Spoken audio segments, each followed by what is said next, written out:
It's the worst. We say things that don't mean anything, but thanks for listening. Yeah. Hello, everybody, and welcome to We Say Things episode 169, TI11 edition with a special guest. Come more in the front. Get out of the way, Cinder. Nobody wants to see you. Moving. We have Seb here, of course, two-time TI winner. Now we've had two of the five double TI winners, No Tail and Mr. Seb himself. How are you? I'm great. You got the best out of the five. That's right. I agree. Nobody else is interesting within that crew. Would you agree with this, Cinder? Do you mean No Tail or you? The two best. Oh. The two best. Oh, I hope you were gonna say yourself. That would be good. Sorry. Sponsor thing real quick. Thank you to Manscaped for sponsoring this episode. Cue haunted music. Michael Myers sure is scary, but the last thing you need is to be hairy this Halloween. Luckily, our friends at Manscaped launched their 4th generation performance package to make sure your pumpkins get the ultimate carving experience on this spooky day. Turn your bite-sized treat to a king-sized candy and join the 6 million men worldwide who trust Manscaped by going to manscaped.com for 20% off and free shipping with the code We Say Things. Make the right call this spooky season. It's trick or trim. Oh, Trent, that's good. That's one of the best Manscaped segments so far, so thank you. That's a really good ad read. I like that. Indeed. And another one before we get started. It's always awkward for the guests here. We are going to do our patron shout outs real quick as I load this eventually. Okay, thank you to Stupid Copilot, D2 Bowie, Freezy, Yatoro does it again, Cinderin. It's debatable this time. Mr. Cakes, Ace Scorpy from Singapore, ping for local tips. I missed other esports conversations that this podcast would have, like Valorant, Fortnite, Shroud, Mixer, not an ad. What is the meaning of life? Answer me, please. Oscar Seeker, Ladies Night at TI or We Riot. Roundy 3. My grandma still doesn't know what Dota is. True Sight is not marketing for my grandma. True Sight is not an ad. Disco Farm D. I am once again asking you to say my name. Simple Suji, blah, blah, blah, whatever. Milan Miami. Damn. That's that the first time ever. The Mega Pope. Remember to bring a towel. Singapore is muggy as TI in New Zealand. Zan Xavier. Nate Thickle 01. Hamscroats. Bacon. Shark TM. Freshly seasoned Goat Balls. Janie. Dop. Nothing to see here. _man. And this is yours. Next one? You read Which the one next one. which The one fifth from the bottom. The fifth from the bottom. Yves Remort.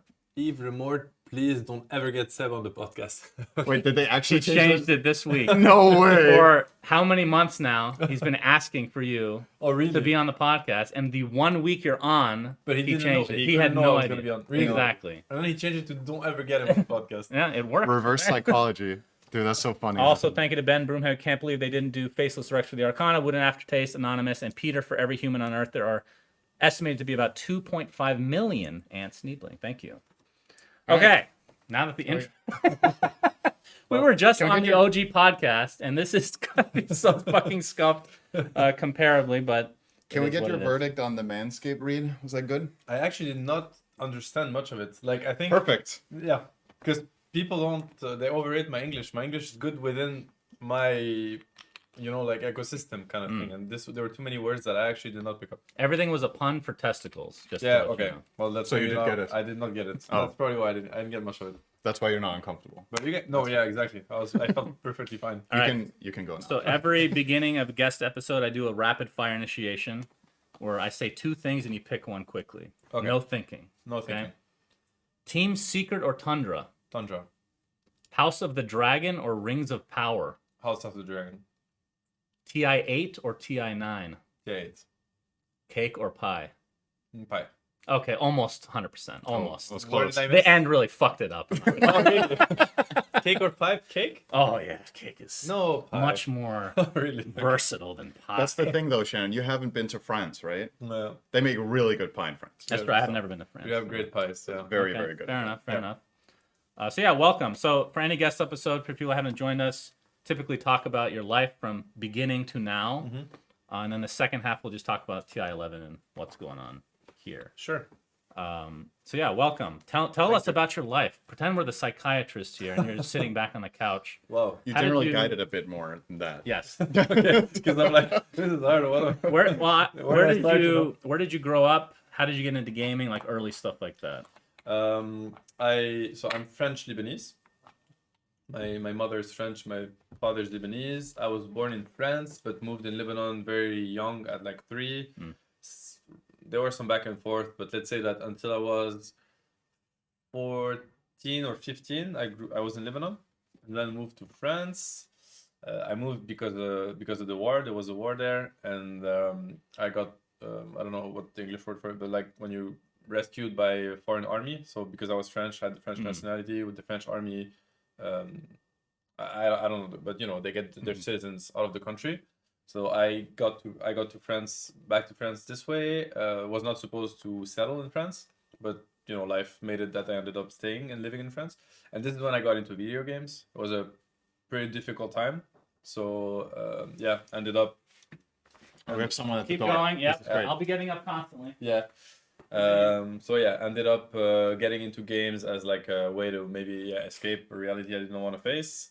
It did not start with Dota. Dota came later, and that was 2006, and I started playing Dota in 2010, I think. When I was I'm sure Shannon would love to hear all of this. But but unfortunately, he got Coke Zero delivered, yeah. which he's super happy about. Not an ad, by the way, but Not you an are a huge fan of Coke. Okay. So there you go. All right, go ahead. All right, Yeah. did you hear what he said? Sure. Dude, No. I love our podcast that we can just do this. This is what happens when you just run your own thing. You do whatever. True. That's True. great. I caught That's the wonderful. first half. No, so so basically I got into video games in 2006, so when I was 14, 13, 15, and then Dota came later, 5 years later. So maybe 4 years later, in 2010, I was 18 when I started Dota, Oh, okay. which is crazy. Now my teammates, like the OG players, I talk to them and they started when they were 6, and I'm like, Yeah. I started when I was 18, so it's different worlds, you know, different generations for sure. 18. That's actually later than I thought. Yeah. If I'm being honest. Yeah. Someone at the Like, door. what happened? You take it this way.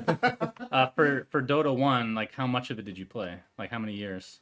I mean, I say 18, maybe I was 17, but I must have played 3 years of Dota 1 before I got into Dota 2. 3-4 years. Well, you Yeah. didn't play Han or anything like that. No. Only Were Dota you ever 1 and you were Dota never 2. tempted? Did you even know about it? League, any of that? Believe it or not, I actually never played any games besides Dota. I only played CS a little bit for fun with friends, but I think Dota and CS are maybe the only 2 games I ever touched. Yeah. What do you think there's other than Valve being in charge of them now? Do you think there's any connection between Dota and CS? Because when I played competitively CS, everybody played both games. Yeah, For Sprint, some yes. reason, Yeah. even though like genre-wise could not be any more different. Like I always found that there was some connection there. You know Yeah, what I mean? I feel like they're the 2 most challenging games. Like I don't. That's how I feel. I feel like the skill cap is really high in both games, and that things are not.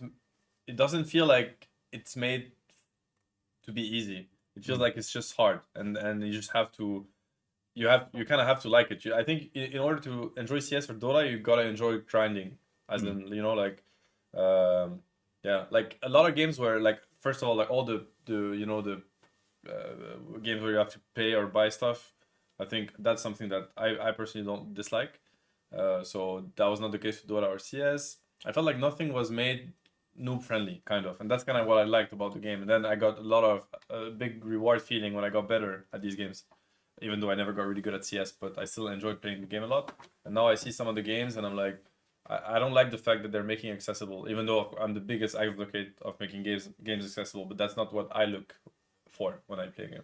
Do you think it's the do you know any of the French CS pros in person by chance? Yeah, Or yeah. did you ever like? Was it someone you grew up with, or did you just meet them at other events? Or So back then there was a French pro player that was called Harts, or Harts. He was considered one of the best back then by the French scene. that's memorable for me Yeah, somehow. The name. it's a long time ago. It's like 10 years ago. Do you remember that name? No. Hearts. All the French players, like even like the Kenny S's and all, they would look up to this guy. And most of my boot camps for ESWC, I shared them with him. And because he was with his team, we were in net cafes back then. So he was with his team, CS team, preparing ESWC, and we were preparing the Dota on our side. So we would he would come and play Dota with us, and we would go play CS with him.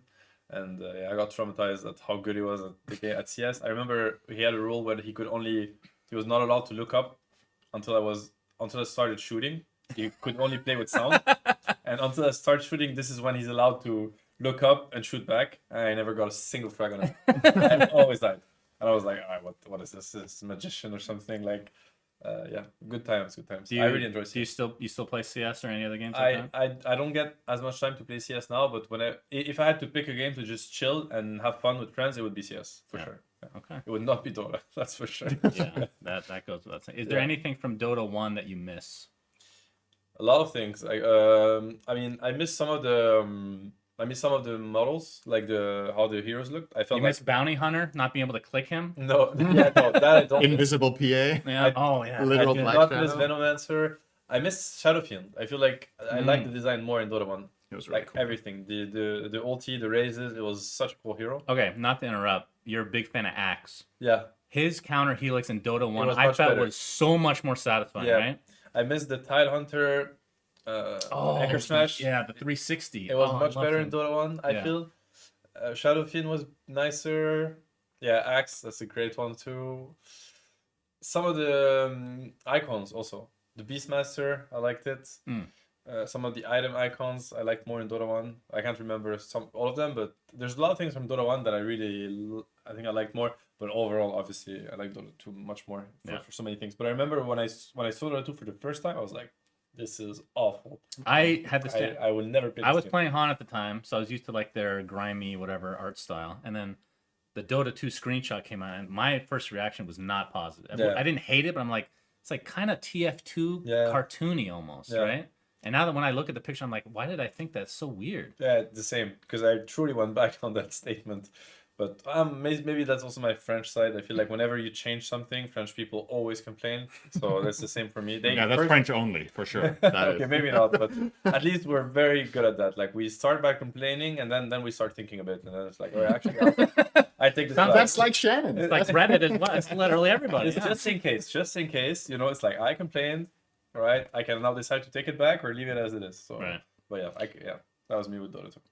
You played TI1 as well, right? No, I didn't. You did not play No. TI1 because I can't remember. There was the French team There was a French Virus. team. Yes, exactly. Were you there? No. Or okay, so you were not a part of that at all. So No. what time did you start playing the game? Because the teams that played TI1 obviously got access a couple of weeks before. It was a very short time we had to prepare.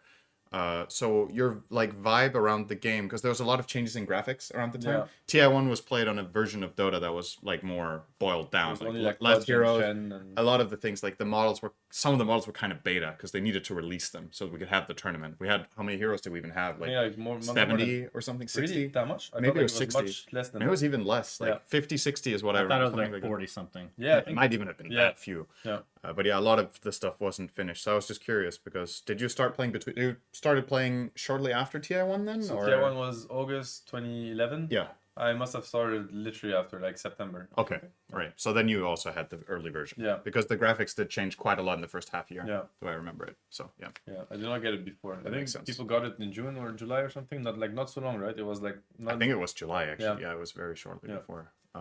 But yeah, I think the way you thought about the game was pretty common at the time. Yeah. I think the community as well. That's why I think Valve really didn't want screenshots leaked from people that were playing the alpha or the beta. Okay. So they're like, this is gonna kill the hype because people Yeah. were like, oh, this looks like shit. Yeah. Because like every game in development in alpha and beta, the polished graphics is the thing to do last. You need the systems to work, you need the gameplay to work, and then the Mm-hmm. Yeah. graphics are the final touch. I mean, right? it makes a lot of sense. It's normal for every game development that you, Yeah, they usually polish Switch the stuff. That's why Morphling still looks really good. Yep. Right. yeah. Waiting for the Archon on that. They one. the thing about Morphling is he doesn't need to look good because he's other heroes half the time. True. So his model doesn't need to be great, right? Yeah, he's It's the kind of his least lore. one, I guess, yeah. He's kind of the lore of like a witch in the fairy tale that looks ugly, so she transforms into other transforms into a Very beautiful good lore, princess. yes. That's actually Morph's lore. Okay, so anyway, segueing off of that somehow, you start playing Dota 2. What in Dota 1? Did you play competitively at all, or was it just like pubbing? I started by pubbing, but quite quickly I started playing competitive. Yeah, Okay. like I think few months. No, Dota 1. Sorry, you asked. Yeah, Dota No, 1. Dota 1. No. There was a lot of pubbing. That was Dota 2. Dota 1, there was a lot of like, it wasn't even pubbing back then because pubs were not a thing in Dota 1. It's like pubs were, you always had minimum 2 persons that would disconnect, or you know, like there was not ever a game that would finish in pubs because there was no ranking system. So no, the opposite of incentive to not leave the game, not grieve the game. So pubs was just to troll basically. So Right. you only had like in-houses, right, on Yeah. Battle.net or G Arena. and stuff like that. So, but I would play a lot of these in-houses. Like quite quickly, I started wanting to improve and stop playing for fun. Okay. And then for Dota 2, you get into the competitive scene early. Very early, like Talk to us about like the early teams or man. So I started playing Dota 2 in September 2011, and my first tournament was ESWC, and it must have been maybe in November, like 2 months later. I was so bad. Like from what I remember, it was my first LAN. I was so nervous. Like I remember the feeling of being so nervous. Like when you're so nervous that you're not even there. Like you're not consciously there. I don't know. You're just like you're in some dimension of stress and freaking out. And I don't know how to put it, but once you get comfortable in these environments, it starts being normal. It starts like you start noticing what you would usually notice, that I don't know, I like the smell, or like I like this, I'm well seated. I feel like I was in such a state of nervosity that everything just went by me without me even noticing, you know. I was like in a traumatized or something. I was just super stressed. And back then I would play on the I would play in my like the family computer or whatever, so that's in the living room, and it was one of these you know, the old plugs for keyboards and mice, the green PS2. and the purple and green, yeah, right? PS2. And I had a mouse with the ball mouse, like whatever it's called. Oh like, man, yeah. so I showed up to ESWC with that gear. That's my gear. Like this, I just picked up the keyboard and mouse Yeah. from my house. And this right? is when like laser mice were very common already, right? Yeah, already 2011. I mean, there was yeah. So I showed up with that, and then I got kicked out by the admin. Thought I was a scam that was trying to get in and create some, you know, I don't know what he thought I was trying to do. So they did not let me in the event. I'm like, look, I'm a player. Like this is my gear. He's like, I was like, get the fuck out. Ghetto ass Yeah. hardware, yeah. So then I had to get my manager, and we had to do some IDs again and stuff, and they finally let me in. It was just a hustle. I just felt like, and then I saw everybody coming with their gear and their bags and their steel eraser and whatever. I'm like, because I wasn't really part of that world at all. I've never really played like games or watched games and stuff. So I was just like some guy that just plays a lot of Dota, and then eventually I ended up there. I didn't feel like this was my place, kind of. Did you ever use a ball mouse? Not while playing Dota 2. Did I tell this story to you? My ball mouse story? I don't. So I used to play all the, like, this was when there was no laser mice, Yeah. optical mice at all. I'm going to try to show this on Oh, camera. you might have told me this actually. So I was playing like competitive Half-Life. It was deathmatch. Not Counter-Strike was not even out yet. And the ball mouse would always get dirty, right? Yeah, it was you very have to hard. clean it. Yeah. So in the middle of games, I would literally lift my mouse and I would thumb this thing, right? Yeah. And it became such a habit. I still fucking do it. Really? To Okay, this you've day not told me that. With an optical mouse. I do this all the time in the middle of the fucking game. It just can't break the habit. I don't know why. So many years. Crazy. Yeah, like muscle memory, I guess. Like Yeah. yeah. Can't Yeah, teach you an have old to dog new clean it all the tricks. time because it stopped being Oh, like it's smooth. so bad. Oh my god. These days. So you played the entire term with the ball mouse. Yeah, I did. And Did people make fun of you? yeah, I was like the joke, and my playing did not help have them shut up. You know. I think the Could playing. have just blamed it on the mouse then. I could maybe, but what I mean is like I had the playing that went with the gear, right? Like it all made sense. I played super bad, but then back then it was already Sakshka, like Titwan, that ended up being OG's coach, and with whom I played like professionally for long, and with Sindren. And he was the one kind of believing in me, even though there was not much to believe in. But It's like if you could play with this shit, imagine when you get some actual yeah, gear. I don't know. He just saw something in me, and he was like, "No, I believe that this guy's good." And he's like, "Don't worry, you're gonna get good. It will be fine and stuff." So he was like the one mentoring me and pushing me. Oh, that's cool. But Okay. that's how it started. So- it was not. Yeah, Is that 2012? that's 2011. 2011. End of 2011. End of 2011. Okay. And then you were at TI2. Yeah. Talk to us about that experience. What was the team name at that point? TI2 was we were MTW. right? Oh, Yeah. so you were on. Okay. Yeah. That was our team together. Yeah. So the next year, like basically that year, then it went on pretty. That was really when it really the breakthrough, I guess you could call it, because we started playing with back then we were just local team like French players, but we would still play in these in-house leagues, so we would play with international players. And then eventually we started getting noticed by international players, and eventually got to talk to them, and then we started making teams. I think, which team were we when we competed? When you won DreamHack, you won DreamHack. Honey Badgers or another So one? Wild Honey Badgers won in, I want to say, November 2011. That might have was- been the same month as ESWC. Okay, okay. I think. That's And when then- you won it. I yeah. was in that tournament, but I can't remember with which team. You want me to open your Was it not Wikipedia up? Was it not Virus? Were you not called that anymore? Maybe we were called Because I Virus. think you were playing with the French, Yeah, exactly. all French team. there. Yes, yes, And then the next DreamHack we played together, exactly. Yeah, and we won that one as well. That was the finals against yeah. Navi. That was Also, you won amazing DreamHack twice in a row. Yeah. So All right, there's your team list. So it must have been. Shakira. Maybe it was either Team. Yeah, it was Team It was Team Shakira. Shakira. Yeah, yeah. That's right. You're called Team Shakira. Yeah. And then you played shortly with Western Wolves. Yeah. And then we started playing together in April. Yeah. It says So, here. I don't remember that. That was like a sounds big correct. step for me in a way, because we went from just being a bunch of French guys trying to get some results in international lands to actually getting to play with players we would look up to and that would be in the international scene already and stuff like that. So. They're saying you're out of the cam a lot. Oh, I am okay. There we go. Perfect. So yeah, I'll go like that. So yeah, Slowly you're gonna become. out of- I just love our frame of setups. Yeah. It's so good. so that was 2012, and then there was MTW where I was playing with Sind, Kebab, Funzi, and Sokshka. Right? Yep. Yeah. Wait, was that the tournament? No. What do you mean the tournament? Kebab? That was incident? that was TI2. That was tier 2. So you were on that team. I Yeah, didn't remember. I was on Okay. that team. I want to hear yours. That was so rough. You want to talk about the boot camp? Do Sure, you sure. want to start with that? Oh, oof. Oh man, these were dark times in a way. I mean, not only I think we also had we had a great run. I think we had good moments, very good moments with that team. That's how I look at it. And I mean, we won DreamHack. I mean, back then winning DreamHack was like winning TI for us. I mean, for me at least, it was something like that. It was the first time I lifted a trophy. We beat Navi, which was like the God tier team at the yeah, time. like the untouchable team. Like beating Navi meant like it really opened the door of like, well, maybe I can be one of the best at this game since I beat the best, so stuff like that. So it was truly amazing.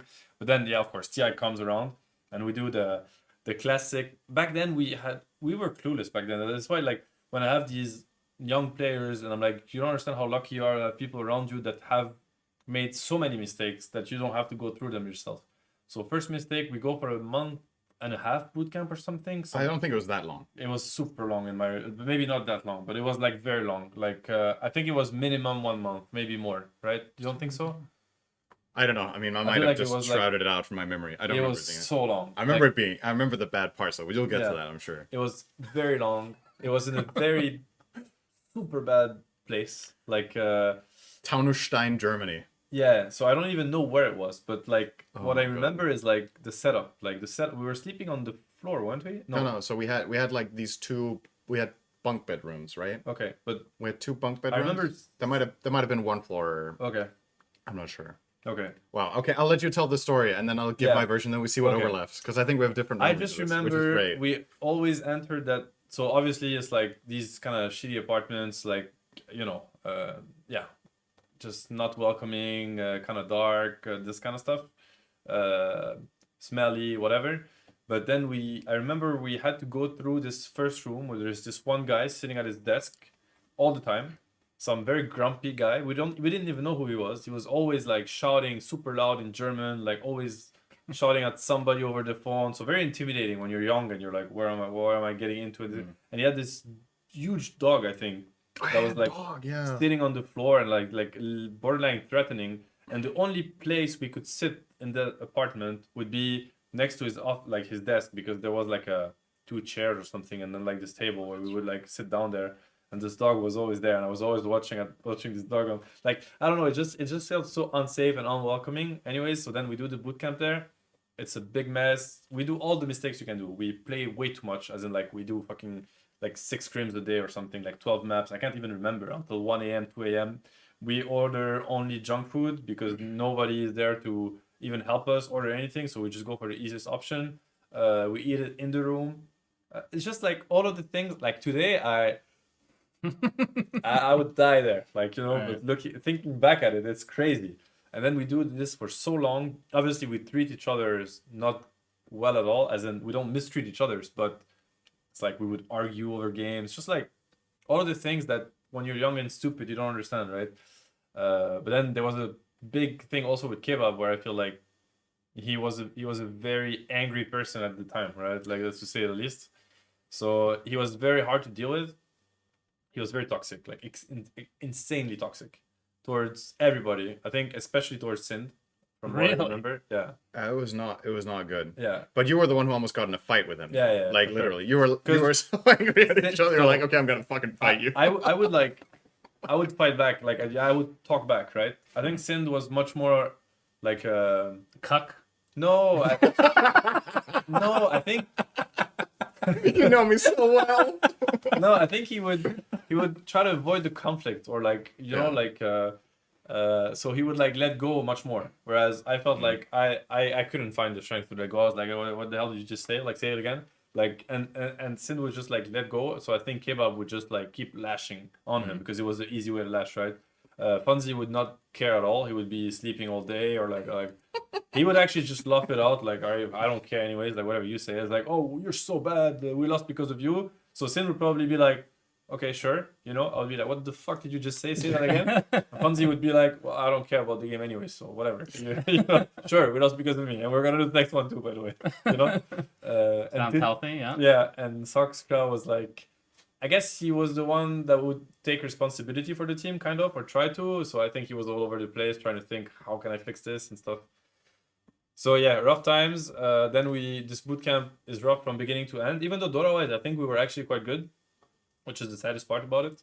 I think, I don't know if you remember, but the day before we leave to TI, we played Counter Logic Gaming, the team that would actually knock us out. We played them 5 or 6 maps in a row, and I think we 6-0 them. Like, we stomped them 6 times in a row. That was before flying. That was the team that's gonna knock us out in the best of one. That seems there. to happen. Like, we had the same experience with Wings at Yeah. TI6.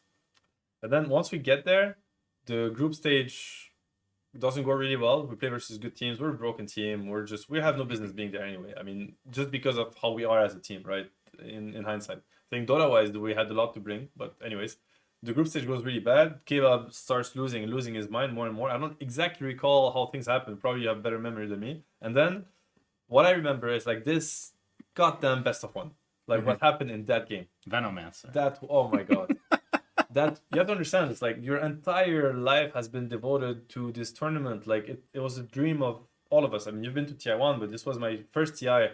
I think it was Kebab's first TI. Fanzi, Yeah. Sakshka, we've worked so hard throughout the years before. Anyways, like we get there, we have to play this best of one. And I remember before the game trying to rally people, and I remember going to Kebab and telling him, because I remember group stage games where like he would like just like tell Sind or me or somebody, like literally we're sitting to each other, like, you're so bad at this game, we're losing this game again because of you. And then I'm like, can you just like relax, can you play the game? But he would like just Oh, in the middle of the game. in the middle of the game Shit. he would start screaming and like shouting and stuff. And then like this best of one I go before, and I'm like, can we please like gather and like, you know, like make this work, like this game is important for everybody, like come on. And then I think he gave me a yeah, sure, like let's do it, something like that. Like, and then yeah, whatever, yeah, okay, cool, we'll do it. So then the game starts. It starts with the rune. I don't know if you remember. Oh yeah, You yeah, remember that? yeah. We Back then you had power runes, and they would randomly spawn, but you didn't know where they went. And so people would check runes at the beginning, and it could lead to a Dota situation, right? The guy gets DD or haste, and then all of a sudden it's the first blood situation. So Sin goes to check the rune. I think you're a Rune Ranger, if I recall well. I was. And we're playing versus Lacoste Tide Hunter. That's what I just remember. I remember the Tide Hunter, Lacoste Tide Hunter. And then Kebab, with all his PMA, is like, as Sin goes to check the rune, he goes like, if somehow you die at this rune, I'm done. You know, PMA, just feeding your teammate confidence. You know, Sin then goes there. There's the haste. They both click it. Lacoste gets the haste, and then I'm already like, fuck. I hope this doesn't go wrong. You know, like I don't know what happens next, but please let it be that he doesn't die, so that the other guy doesn't tilt. You know, and then they start chasing you down. They end up getting the first blood. Yeah, his skills gush and they just run me down with Yeah. haste. Yeah. They get the first blood, and then Kebab is like, oh well, I'm done. That's how it started. Oh my god. That's how the best of one starts. And from there on, he just griefed the entire game. He played Veno. He never had a TP. He was pushing on the one side of the map, hitting in the trees, placing play wards, no TP.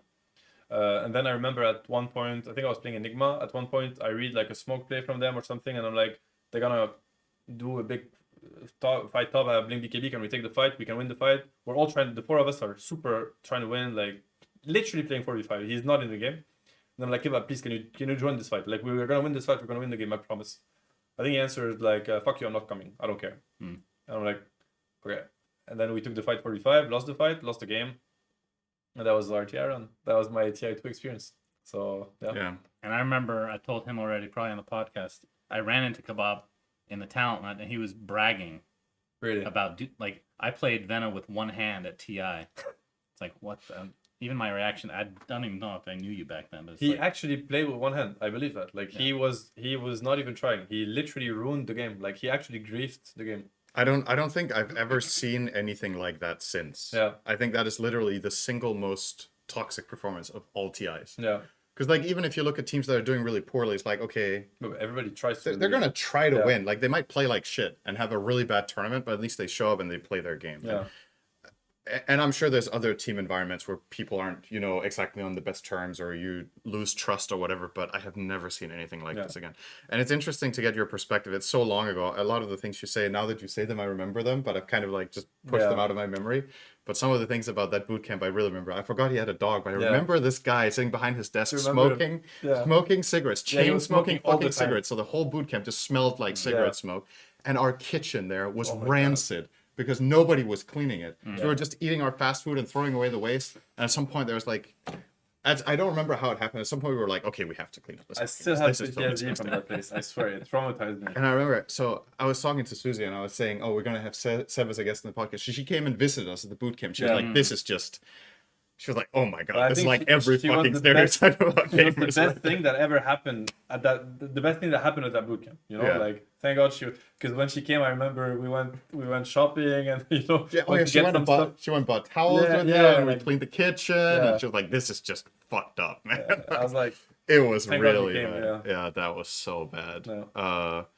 But yeah, it's interesting because thinking back, I don't know if we've talked about this that much on the podcast, but like my personality as a player and as a captain, it's more like I've always had been more of a mediator rather than the guy who says, okay, this is what we're gonna fucking do. You shut the fuck up. You're being unreasonable or whatever, right? So in these situations, I had like no framework, and I don't like if I get in a situation like that again, like that, I don't think anyone would ever play Dota like that again and get on a team. Like it was a different time. Someone with that mentality gets kicked before it gets to this point. There's no fucking way you would put up with that, right? But back then you didn't have enough good players. So what I mean, like the ones that were good and toxic, they would still find teams. But I think now there's enough good players that are not toxic. So these the ones are gonna be left behind. Yeah, it's to a different extent at least. So yeah, that whole thing. And I remember we wanted experience against the other regions. So we were scrimming against Chinese teams. You remember? We were playing against like eHome or whatever. And we would like switch servers and stuff, and they had like totally different strategies, and we tried to adopt some of theirs, and it really didn't work. And then and we had this like horrible ping in the environment, and everything was just absolutely shit. It was one of the worst, but it was, in hindsight, like looking back, big learning experience. Yes, it really was. It really was. But it was very painful. Very painful. But usually that's when you learn the most, right? Because you never want to find yourself in a situation again. I remember I was so upset and mad at him when TI just concluded, right? When we got knocked out. I was so mad. Like, I was like, I think I would have gotten in a fight with him if I would run into him. I felt like he had stolen, he had just destroyed everything that we've all tried to build. Like, and I could not stand that. Like, it's too much, somebody just... Did you ever see him after that? Yeah, actually I did. I don't know. Maybe I didn't see him, but we spoke online and he apologized. And he said that he was in a very... I mean, only an unhappy person behaves like that. I truly believe that. And I never hated him. Like, I hated what he did. And I was really mad at him. But I would never hate a human being. Like, I mean, whatever. Like, the truth is, I did not know him personally, right? I don't know what he was going through, what his life was, what was his problems. And I can only assume that when you're so aggressive and so toxic and so... it probably means that you're also having a hard time. So, but it still doesn't change the fact that it's not okay to just break our dream like that, take it away from us. But anyway, so we spoke online and he apologized and it was all good, and he said that he was in a very bad place and all of that. Did he apologize to you? But still. I think so. I don't remember. Like I said, it's so long ago. I did meet him later on at another event. That was, I think, the defense something. He was playing as a stand-in for. Oh, that's possible. I want to say it was it Alliance that he I stood in wasn't for, that like event. one LAN or something. And we did talk a little bit, but yeah, I haven't seen him for many, many years. Yeah. I think he just completely quit. And I have, like you said, he might have been in a really bad place, and who knows what happened. Yeah, like exactly. That's something that maybe people don't think about so much with Dota or stuff in general, is that people that you have a connection with in like either on a personal level or on a professional level, you don't hear about them from years. Like, he could be doing literally anything right Yeah, now. for Like, sure. if he was in a terrible place going into Dota, and that was the one thing that was actually going well for him, and that kind of got destroyed, like, who knows? Like, hopefully he found something else that he was passionate about, and that was good. But unfortunately, for a lot of people that are in that kind of place, it can get really dark, right? Yeah. So, but we have no idea. We haven't heard from him in years. I have no idea what he's up to. I don't know either. No connections. So yeah, who knows? But yeah, that tournament was quite something. Yeah. And it's one of those things where I think back on it, because we've talked about this, like, about my personality, and you're like, when I play in teams, you feel like you know what kind of leadership type I would have been, right? And I sometimes reflect, and I'm like, what if I would have done something different? Like, what if I was a totally different type of person? Which I think is unfair to ask of yourself. Like, you are. People sign up for what they do. I think the way we ran that team, I was more of a mediator, and I think sometimes with the strategy, you had like really confident ideas that you wanted to run. I very clearly remember when we beat Navi at DreamHack, your idea was, we're going to run this Enigma. I know exactly what we're going to do. Yeah. You had this idea of how they were playing aggressive tri-lanes. We find this, like, we played these Venno tri-lanes, I remember, with Jugger. That was so good. That was so good. And I was just playing tempo mids. I was playing like Furion, Nightstalker, or whatever. We were just, like, trying to run over them aggressively. And it worked. So it worked. Like, and we, like, thinking back, it's kind of crazy that we somehow made things work in some instances, right? But at that event, things were really good. I wonder if we hadn't boot camped at all, Probably how would have TI2 would have been. I think we would have done been better. much better for sure. And that's no doubt. kind of crazy, because when we talk about boot camps in Dota and we talk about preparation, we're always like, okay, what team has prepared the most? If you prepare in the wrong way, it can honestly just ruin you. 100%. Like, because the game is so extremely mental and so personal and so much about trust, that if your boot camp breaks trust, it would have better Yes, to not you happen. can break trust. You can destroy your confidence as a Yeah. team, as an individual. You can burn yourself out. You can. There's so many things that you can do preemptively. Go there and that you And kill all your if you're chances. hanging around people for a long period of time, you Yeah. get annoyed with them. Like, Exactly, like right? Tinder never prepares for the podcast, for example. So if we were here for longer than a couple of weeks, I get really You guys angry. would just stop it. You would just stop doing it straight Yeah. up. No, but for real too. It's like, yeah, if you get it, stay with people for too long, and you don't have a certain discipline in doing so, then yeah, it can get really bad, or it can also get really have a deeper relationship and understand each other better and stuff, and it could also be great. I think it's, as you put it, like, it really depends if you're doing it right or wrong. But back then we had no idea. We thought the longer we boot camp, the better. The more we play, the better. And so even like emotionally, I think we were really unstable because of what we were putting ourselves through, right? I mean, how can you be emotionally stable when you had bad sleep, you're having bad food, you're overworking yourself, you're in an environment that makes you unhappy, there's zero balance, we don't feel like going out, it's like it's like kind of a shithole, I'm sorry, but it was terrible. So yeah, I mean, and then you put yourself through Dota games that are frustrating, you're losing, but you gotta work it out. People are being annoyed and toxic with each other. To do that for 40 days or something, who would not lose their mind? You know, like, seriously. I don't know a lot of people that would not lose their mind. I think, all things considered, we didn't fight each other. So we felt like playing TI anyways. Like, did a good job kind of pulling through, you know what I mean? But it's crazy. Yeah, We showed up and played. yeah, which is, some teams did not. I remember there was this incident with Moscow 5 where they had to forfeit the game because they were getting drunk in the evening, every evening. And then in the morning, I think they could not get PGG, like, please go game, like, out of his room. And apparently they knocked to his room and they're like, are you in there? And then he answered no and never came out of the room, went back to sleep.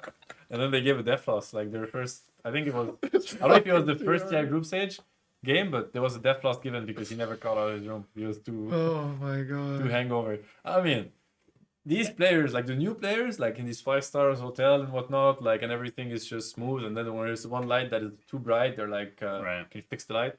I'm like, you don't understand, like, what we were put through, my friend. Like, Yeah. but yeah, the light is indeed too bright, so sure, let's ask. That's good. That's why it's nice to have you on the podcast. We can have a scuffed setup, and you're like, this feels like home. You know? man. Like, we're used to this shit. Like- Oh, we don't need those Can perfect we get cameras. some and- cigarettes in here? Dog, We're well perhaps? seated. Like, I've learned to be grateful for things. So yeah. Okay, so let's go through the next. Sorry, did you go to TI3 as a player or no? Yeah, TI3, but Rattlesnake. it was the wild card. We right. we lost the wild card, so then I didn't enter the tournament, but we played the wild card with Quante Gaming. It was with Goblak and Silent, Team Spirit's coach, and Fonzie and Soxka. That was a really good experience. So I like that. That team was functioning really well. We just lost for Dota reasons. So It was great playing with Silent, by the way. Like that guy he was such a good player. He was an unrecognized player, one of the best I've played with, I think.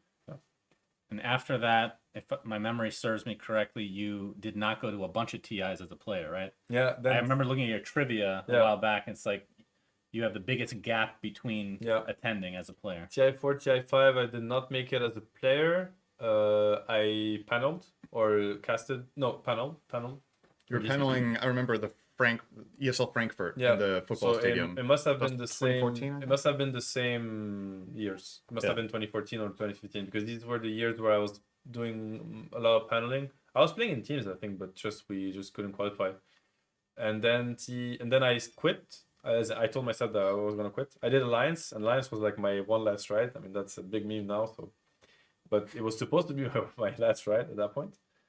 It went well with Alliance, but we lost the TI qualifiers. If I remember, yeah, we lost TI qualifiers. Which year was that? 2016? 2016. Yeah, TI6. Yeah. No, that can't be because Alliance played at TI6. We played against Alliance at TI6. So Then it must have been it must have been 2015. Yeah, TI5. Okay. Yeah. Yeah. We failed to qualify. Then I decided that I'm done with Dota. At that point, I got in because I kept my studies going. My parents always fought me pretty hard on studies, so I actually got in a nice business school that was really hard to get. So then I'm like, oh, the timing is right. I'm just gonna focus on the school instead. Then I stopped playing for almost a year. I was still watching, and then I got I think it was Fly that reached out.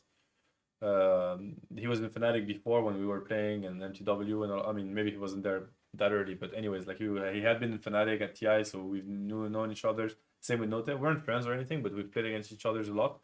And then he reached out saying that they were looking for a coach, and at that point they had won the Frankfurt major end of 2015. It must have been. That sounds right. The Yeah. Frankfurt major. Yep. And then they bumped out of the Shanghai major early of 2016. Like they had really bad result, and then they started looking for a coach after that, basically. And the Manila major was coming up, and then I realized, because I was quite frustrated with my own results, I felt like I was not as bad as what my results were in terms of my understanding of the game. It was not even about my ability to play. It was at that point, it was just like I felt like I understood this game better than some of the teams that were knocking me out in these tournaments. Then I was like, well, maybe if these guys are good enough to win these tournaments, they've already done it. So it's gonna be my last, like, life is offering me the last chance to get the answer whether or not I was actually bad this entire time, I was telling myself lies, or if I actually had a good grasp on this game. But I don't know. Either I ruined it for myself or unfortunate events, whatever. So then I'm like, okay, I'm gonna go with that and see what happens. And then this is how the OG thing started. Then I flew with them to the bootcamp of the Manila Major. We won it. Had great impact there. Then we won. Then we basically won all the majors we went to. Like I think there was it was the Boston after, and then the Kiev major, and there was TI6 in between. We coached, but we had bad results. It was the OG TNC lower bracket where we got knocked out. But TI6 it was crazy. Like the scrims with that team. Honestly, I think OG TI6 is maybe the best team I've been part of in terms of like dominating the other teams.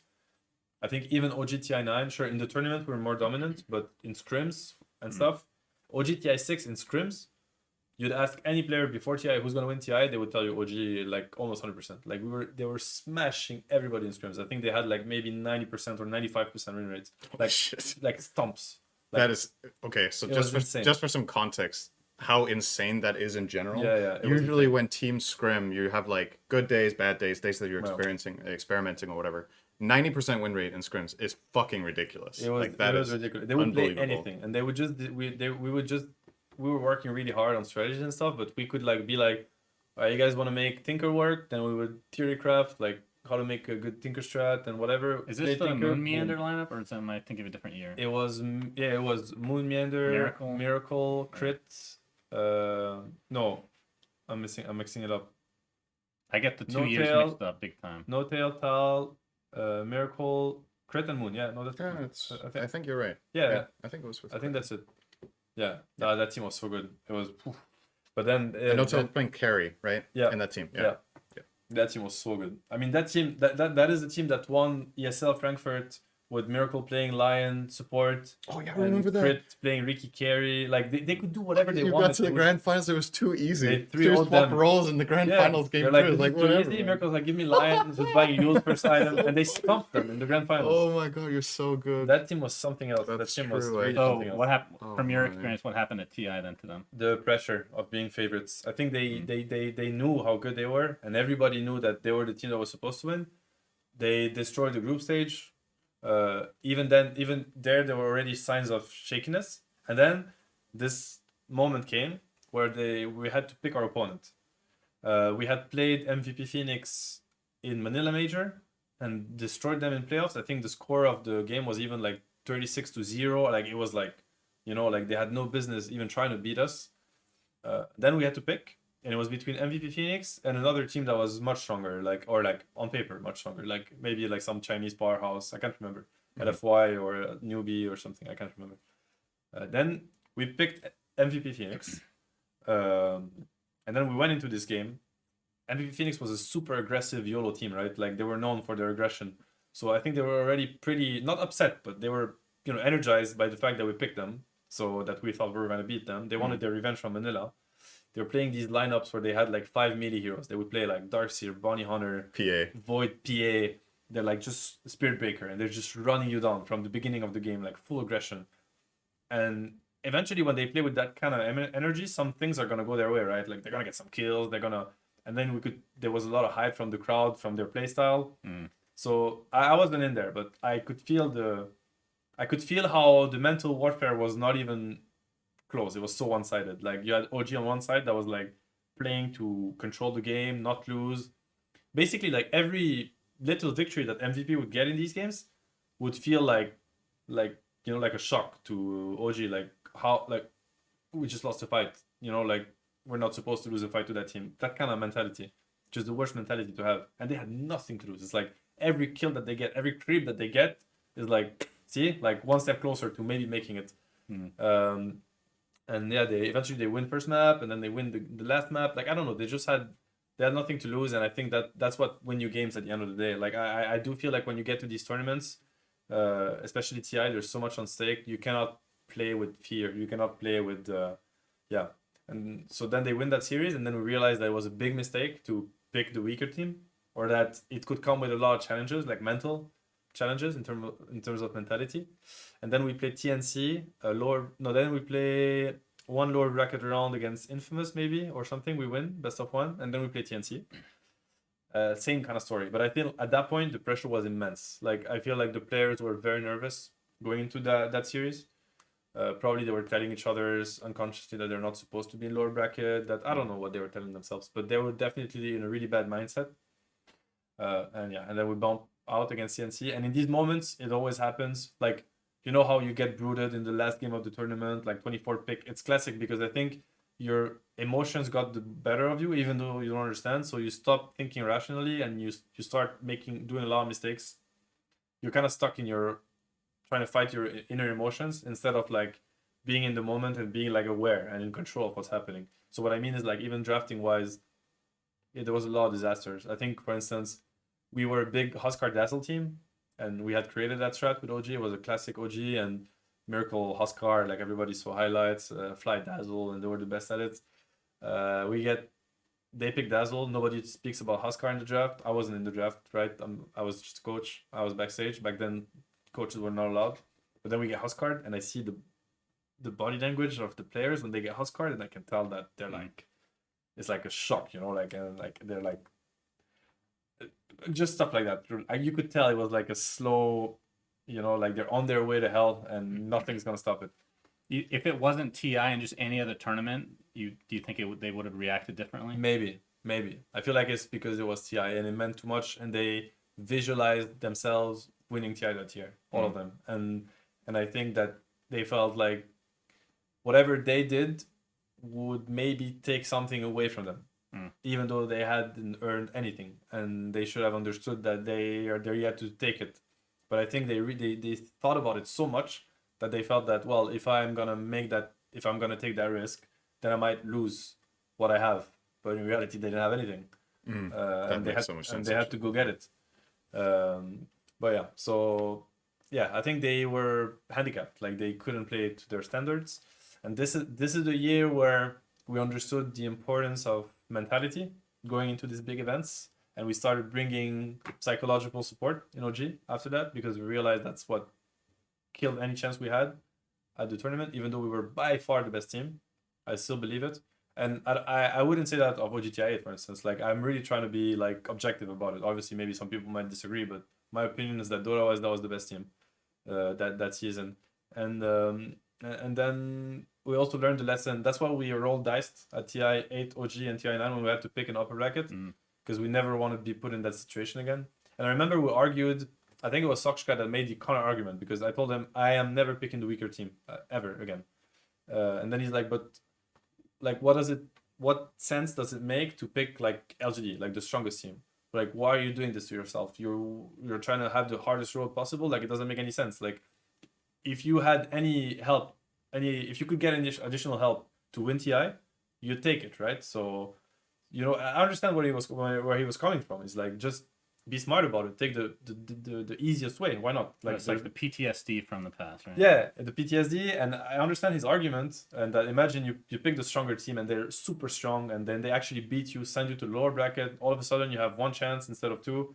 So then I'm like, okay, like I remember with Johan, we sat down, talked about it a lot, and we realized actually we just coin flip. It's like the only way. It's the perfect way, because no matter what, if we were drafted against any team, we would just take what's coming. Like nobody complains about brackets or something. Did you do it in front of the other teams, or? Yeah, we wanted that, because then we realized it might actually intimidate them. Also, it might be one or two strong. Like if they're like, we think we're so good. That's not how we thought, but they don't know what we think. So we're like, maybe they're gonna think that we're so good and so confident that no matter who we face, we're just gonna smash you anyway. So you know what? It doesn't matter. Coin flip. So we felt like it could look kind of badass, and that the other teams would maybe get intimidated.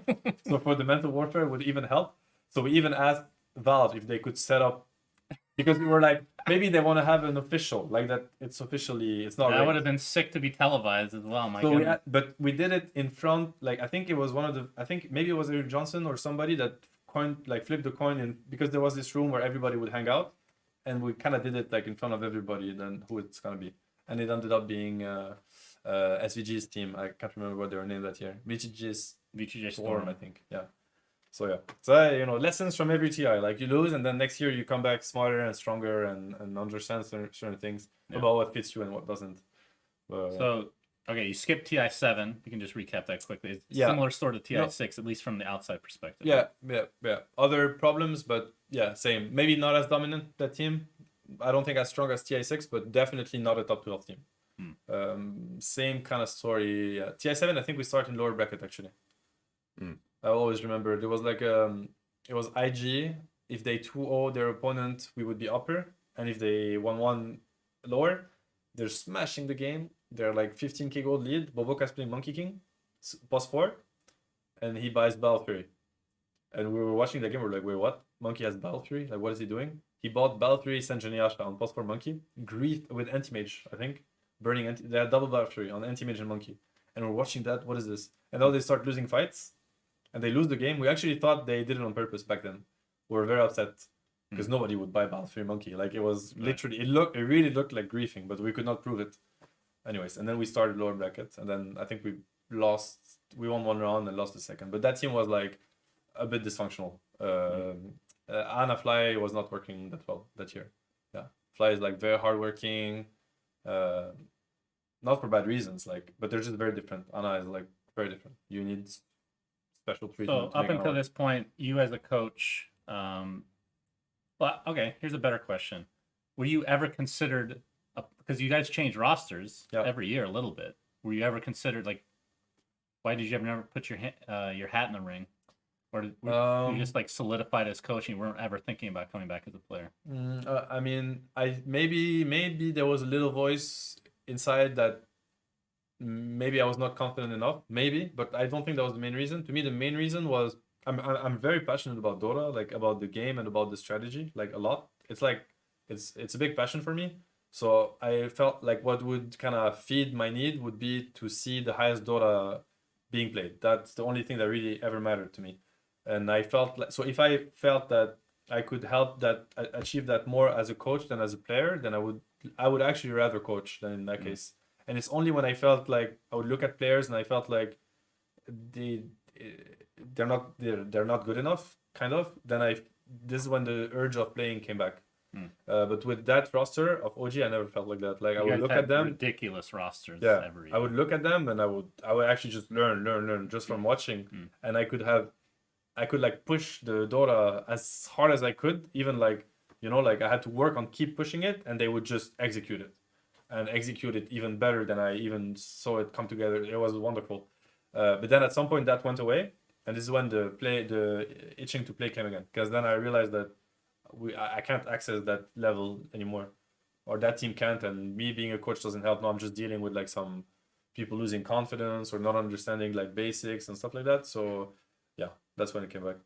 Okay, so the precursor to TI8, we've heard. We don't really. You don't need to go in depth because we've talked about this so much, both with No Tail and Fly on the podcast. Yeah. But can you give us TLDR of that year?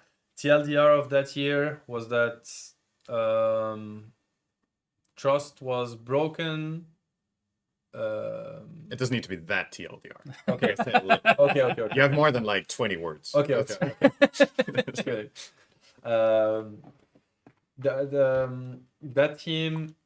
That team had achieved such high highs that obviously they had really high standards for themselves, and I think that they failed to speak the truth to each other or speak exactly how they felt out of good intentions, because they didn't want to hurt each other's or like you have different teams. Like obviously now we talked about MTW and K-pop style, which is one extreme, but I think OG was maybe sometimes the other extreme, where we would be too soft. We would think so much about how is that person gonna welcome what I say? Is it gonna hurt him? Is it gonna hurt his confidence?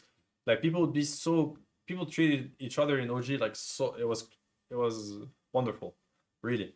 And sometimes it was too much. Sometimes like you have to break the ice. You have to tell, bro, I think you're underperforming these days. I don't think you're putting in the effort. I think you're playing worse. That is something that they would never dare to say to each other's. But if some of them started thinking that and kept that for themselves and kind of let it rot, and also I think outside people from the team started talking shit into their ears, like, oh, this, like you always have that. Like a lot of people are gonna come and say, he's not playing really well these days, easy. And I think it's up to you. Like you can't stop people from knocking at that door. That's the way I look at it. But you can decide whether you're gonna open it or not. And I think that's their responsibility as players and as teammates. And if I'm gonna let somebody outside of the team tell me that my teammate is not good enough, first of all, he doesn't have any context. He doesn't know. For all we know, I could be disabling my teammate because I'm toxic to him, for instance. People maybe could have looked at Sind at TI and be like, well, they lost because he lost his mid lane or he died at the rune. But nobody in his shoes could have performed. Maybe most people would not have even. It was showed up. made a TI2. No, but you know what I mean? Like maybe some players would not even have showed up, or the team would have disbanded before. So from the outside, you don't know. You cannot really say what happens. Sure, you can take a guess, like, well, it seems that. But anyways, like you don't even ask outsiders to have the right read. But I feel like it's criminal to let yourself get influenced by that. This is when you're just being stupid now, So anyways, so there was a lot of that, and then people started. I mean, honestly, let's just say how it is. I think Tal started really losing trust in Johan's ability. Probably in mine, but I don't think he was ever convinced with mine as a player. Not to, and I never really hated him for that, or even. Wait, you guys didn't play together, did you? Yeah, because I did. So basically, Rezo. Oh right, Rezo was on the team. Yeah, briefly, we removed Rezo. It didn't work with Rezo. It didn't click. Dota-wise, I think I don't think he was on par with OG's understanding of the game. Let's be fully blunt. I don't think he understood these things, so it was really hard to make it work.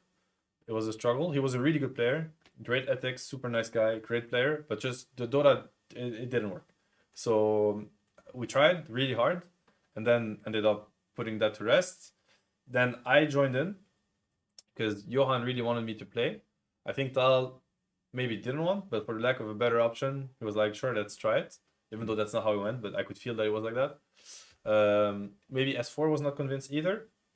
And actually, I would say I don't think Jesse was convinced either, if I'm gonna be fully Wait, honest. what position did you play at that time, man? I think I played mid. I think I Mid? played mid. Yeah, I manned up. Reza was mid then. Yeah, So you I actually played mid, and maybe we swapped with Johan because I also played carry. I think the last game of Birmingham, I'm playing Medusa or Spectre, which is crazy. To think about it, it's so crazy. I remember playing scrims. I'm playing Alk, and oh my god, we have no idea. I was playing Mag mid, and oh, dude, these times. So, but I think Yesse was also like, oh, really, Seb? I'm not so sure. But Yesse is much more of a trusting kind of person. I think he's much more laid back with these things, and he gives people. It's different tempers. But I wouldn't blame anybody to feel how they felt. I haven't played in a while. I thought it was justified, and I thought I had to prove myself. Anyways. But you were like throughout all this time, you were pubbing the shit out of Yeah, the game, I was actually rank 1 from mid, like the season before, because I had to help Anna. Because when Anna joined the team, he would barely speak at all. Like he was super shy, like mega shy. So he would never dare to speak. So we had to ask him questions like, "Do you like this lane?" And he's like, "Yeah, it's fine, it's fine." And then I realized so I started playing his heroes to understand, and then I would speak for him. Like, no, he doesn't like this lane. It's terrible. You need to Oh my god. like you need to get You're like his guardian in the game. Yeah. So I would be like, No, my son will not play this lane, sir. It is no, but not- I'm like, you need to look at this. You have to help him when they dive him like this. It's gonna ruin his game, you know. And then Anna would actually not say a word, but then it made things better. So I was spamming his heroes like mid, and I spammed it so much from mid until I got rank 1 because it's probably much easier to when you play these roles than when you play support. Or, anyways, yeah. that's So my- I was That's not my problem. Yeah. If I played mid, you'd be there. rank 1. no problem. So I was not an unexperienced mid player, but anyways, so what I mean is like it was the rocky foundations to that team already, and then yeah, the trust started being broken between Johan and Tal a little bit, but they never had the conversation. I don't think Tal ever said these things, and the results were bad, and it was this whole period of Rezo with a lot of losses. Yeah, people started losing kind of faith and stuff. So it started being kind of two teams within the team. I feel like Tal and S4 were spending a lot of time together. Everybody was praising S4 a lot, and then like from the outside. So I think people from the inside also believed that maybe he's the best player, even though I thought at that point he was far from being the best player. I think he was the one holding the team back the most in terms of his commitment. But whatever, it's different topics. But then it leads to that situation where they ended up leaving, which, you know, in hindsight, like as in, because I listened to what Fly said on this podcast, and I agree with what he says, that I do feel like it has, you know, it has lingered too much, kind of like what he said really resonated in me. Like I understand what he said, and he's like, can we please like put this behind?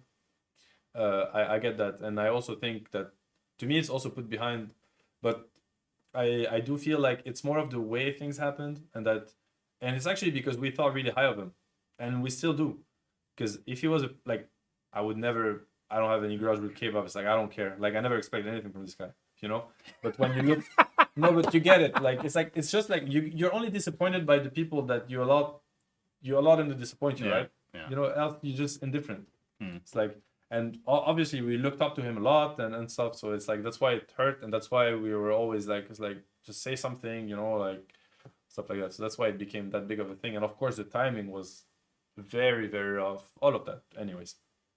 But yeah, so then that happens, and then we have to reform. Everybody knows the story, and then we get to TI8 and then TI9, and this story I feel like is very known. But yeah, it's been quite the ride. It's been quite the ride with these players for sure. I mean, it's kind of funny to think back on how that bad split led to better results for every player involved than if you had stayed together, probably. Yeah, and that doesn't justify if you do things in a specific way. Exactly. Like if you I'm sure thinking back, like I wouldn't be surprised if everybody in the team, if you do a little bit of soul searching, there's probably things you could have done better. You know, it's one thing if one player could have said or done something more. It's also other people could have maybe, you know, pushed more for that. Like if you see in some person that they're not able to do something specific, like again, just as our example with that whole TI2 thing, we were super inexperienced with what we know now. Thinking back on that, there's so many things we could have said to each other back then to bring each other back into confidence or solve problems. Where I think, especially in the earlier years of Dota 2, the thing that killed teams the most was that people didn't talk. It is there was no like communication at all. the what's it called, the not stereotype, what do you call it when there's something that everybody just says all the time, like a saying that everybody says? What's that called again? You know what I mean. I'm sure chat can help here as well. I can't. Go ahead. Cliche. There it is. Cliche, Thank you. okay. Yeah. So the cliche is always like a team is like a relationship. And it is. that's what It is. people say. It really I think it's is. much more complicated even because it's a 5-way. Yeah, it's a 5-way relationship. with 5 people from different cultures, different ages. Like it is such a mess. Like different backgrounds, different stories, different characters, like tempers. Whew, it's hard to make it work. So you as a coach, though, did you always have like this life coach mentality? Because that's what you're kind of known for in a lot of ways. Actually, or is that something you learned as the I years learned went it. by? I mean, I'm sure Syndrome would be okay. If you had to answer that question, what would you say? Like, how was I, for instance, back in the days At TI2, compared to the Toxic as fuck. compared to the image that or that's not only an image compared to what I became like Right. these days, but I think definitely not the same. But I also think, again, like we've already talked about, I think it's very hard to be the best person you can be if you're put in situations where it's not possible to perform who you are. But I think all of us obviously learned something from back then. The thing I remember is, if I think to myself now, the Seb from 2016 and onward, the situations that we had in 2012, you would have, like, the way you guys almost got into like fights, we would have had a totally different approach to it, right? Like, I think myself now, I would like to think at least that I wouldn't just, take it on the chin and just be like, it's okay, whatever, that you'd like look for a solution instead of just letting things just blow out of proportion, right? So I think you probably after that learned that, okay, this is more on a personal level than we thought, because we were just thinking about the Dota, right? And understood that, okay, probably the way that you handled things as well back then were not what you could have done. Yeah. Because like we were dealing with, we've talked a lot about kebab, right? And I think out of all of them in this team, like that was probably the catalyst for the worst things that happened. But we absolutely could have done better ourselves, 100%, right? 100%. We could have looked for solutions to problems that we didn't really necessarily think were that big. We could have helped him. We could talk to him, work things out. I'm sure we were There's also bringing our fair share of issues also so ourselves, right? Like it's not like we're like saints. We're the ones telling the story, so we can obviously say it our way, right? But like looking back, I'm certain we could have all done so much more now that we know. But I don't like think back and like blame any individual in particular. It's like, yeah, it was a bad experience, but I feel like it's just being dishonest to yourself to be like, I was great and everyone else in that team was the problem, right? Yeah. Because everybody could have done better. We talked a lot about the toxicity, but then you also had someone like you said, like Funzy maybe, who was just like kind of chilling, which doesn't contribute either. If you're just the guy who's just sitting there like, yeah, it's whatever, I'm just trying my best or losing, whatever. I'll lose next game. I think he would even admit that I'm not trying my best. I don't feel like trying my best. Like, but okay, like to your question, like, and it relates to what you also added, like, there are things that I've learned that I didn't have back then. So, for instance, I've learned. I mean, I'm very focus driven kind of person. Everybody's different. I'm very focus driven. I'm the kind to, never stop working until I make it. I can handle a lot of toxicity, a lot of pain, a lot of people doubting me. I can strive in a very toxic or difficult environment. That's just who I am, and I can get through that.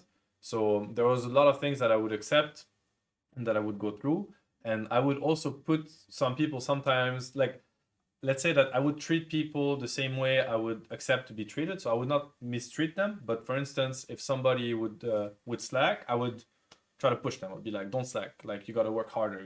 I was kind of that kind of person. But the problem is that I only view the world from my own prism.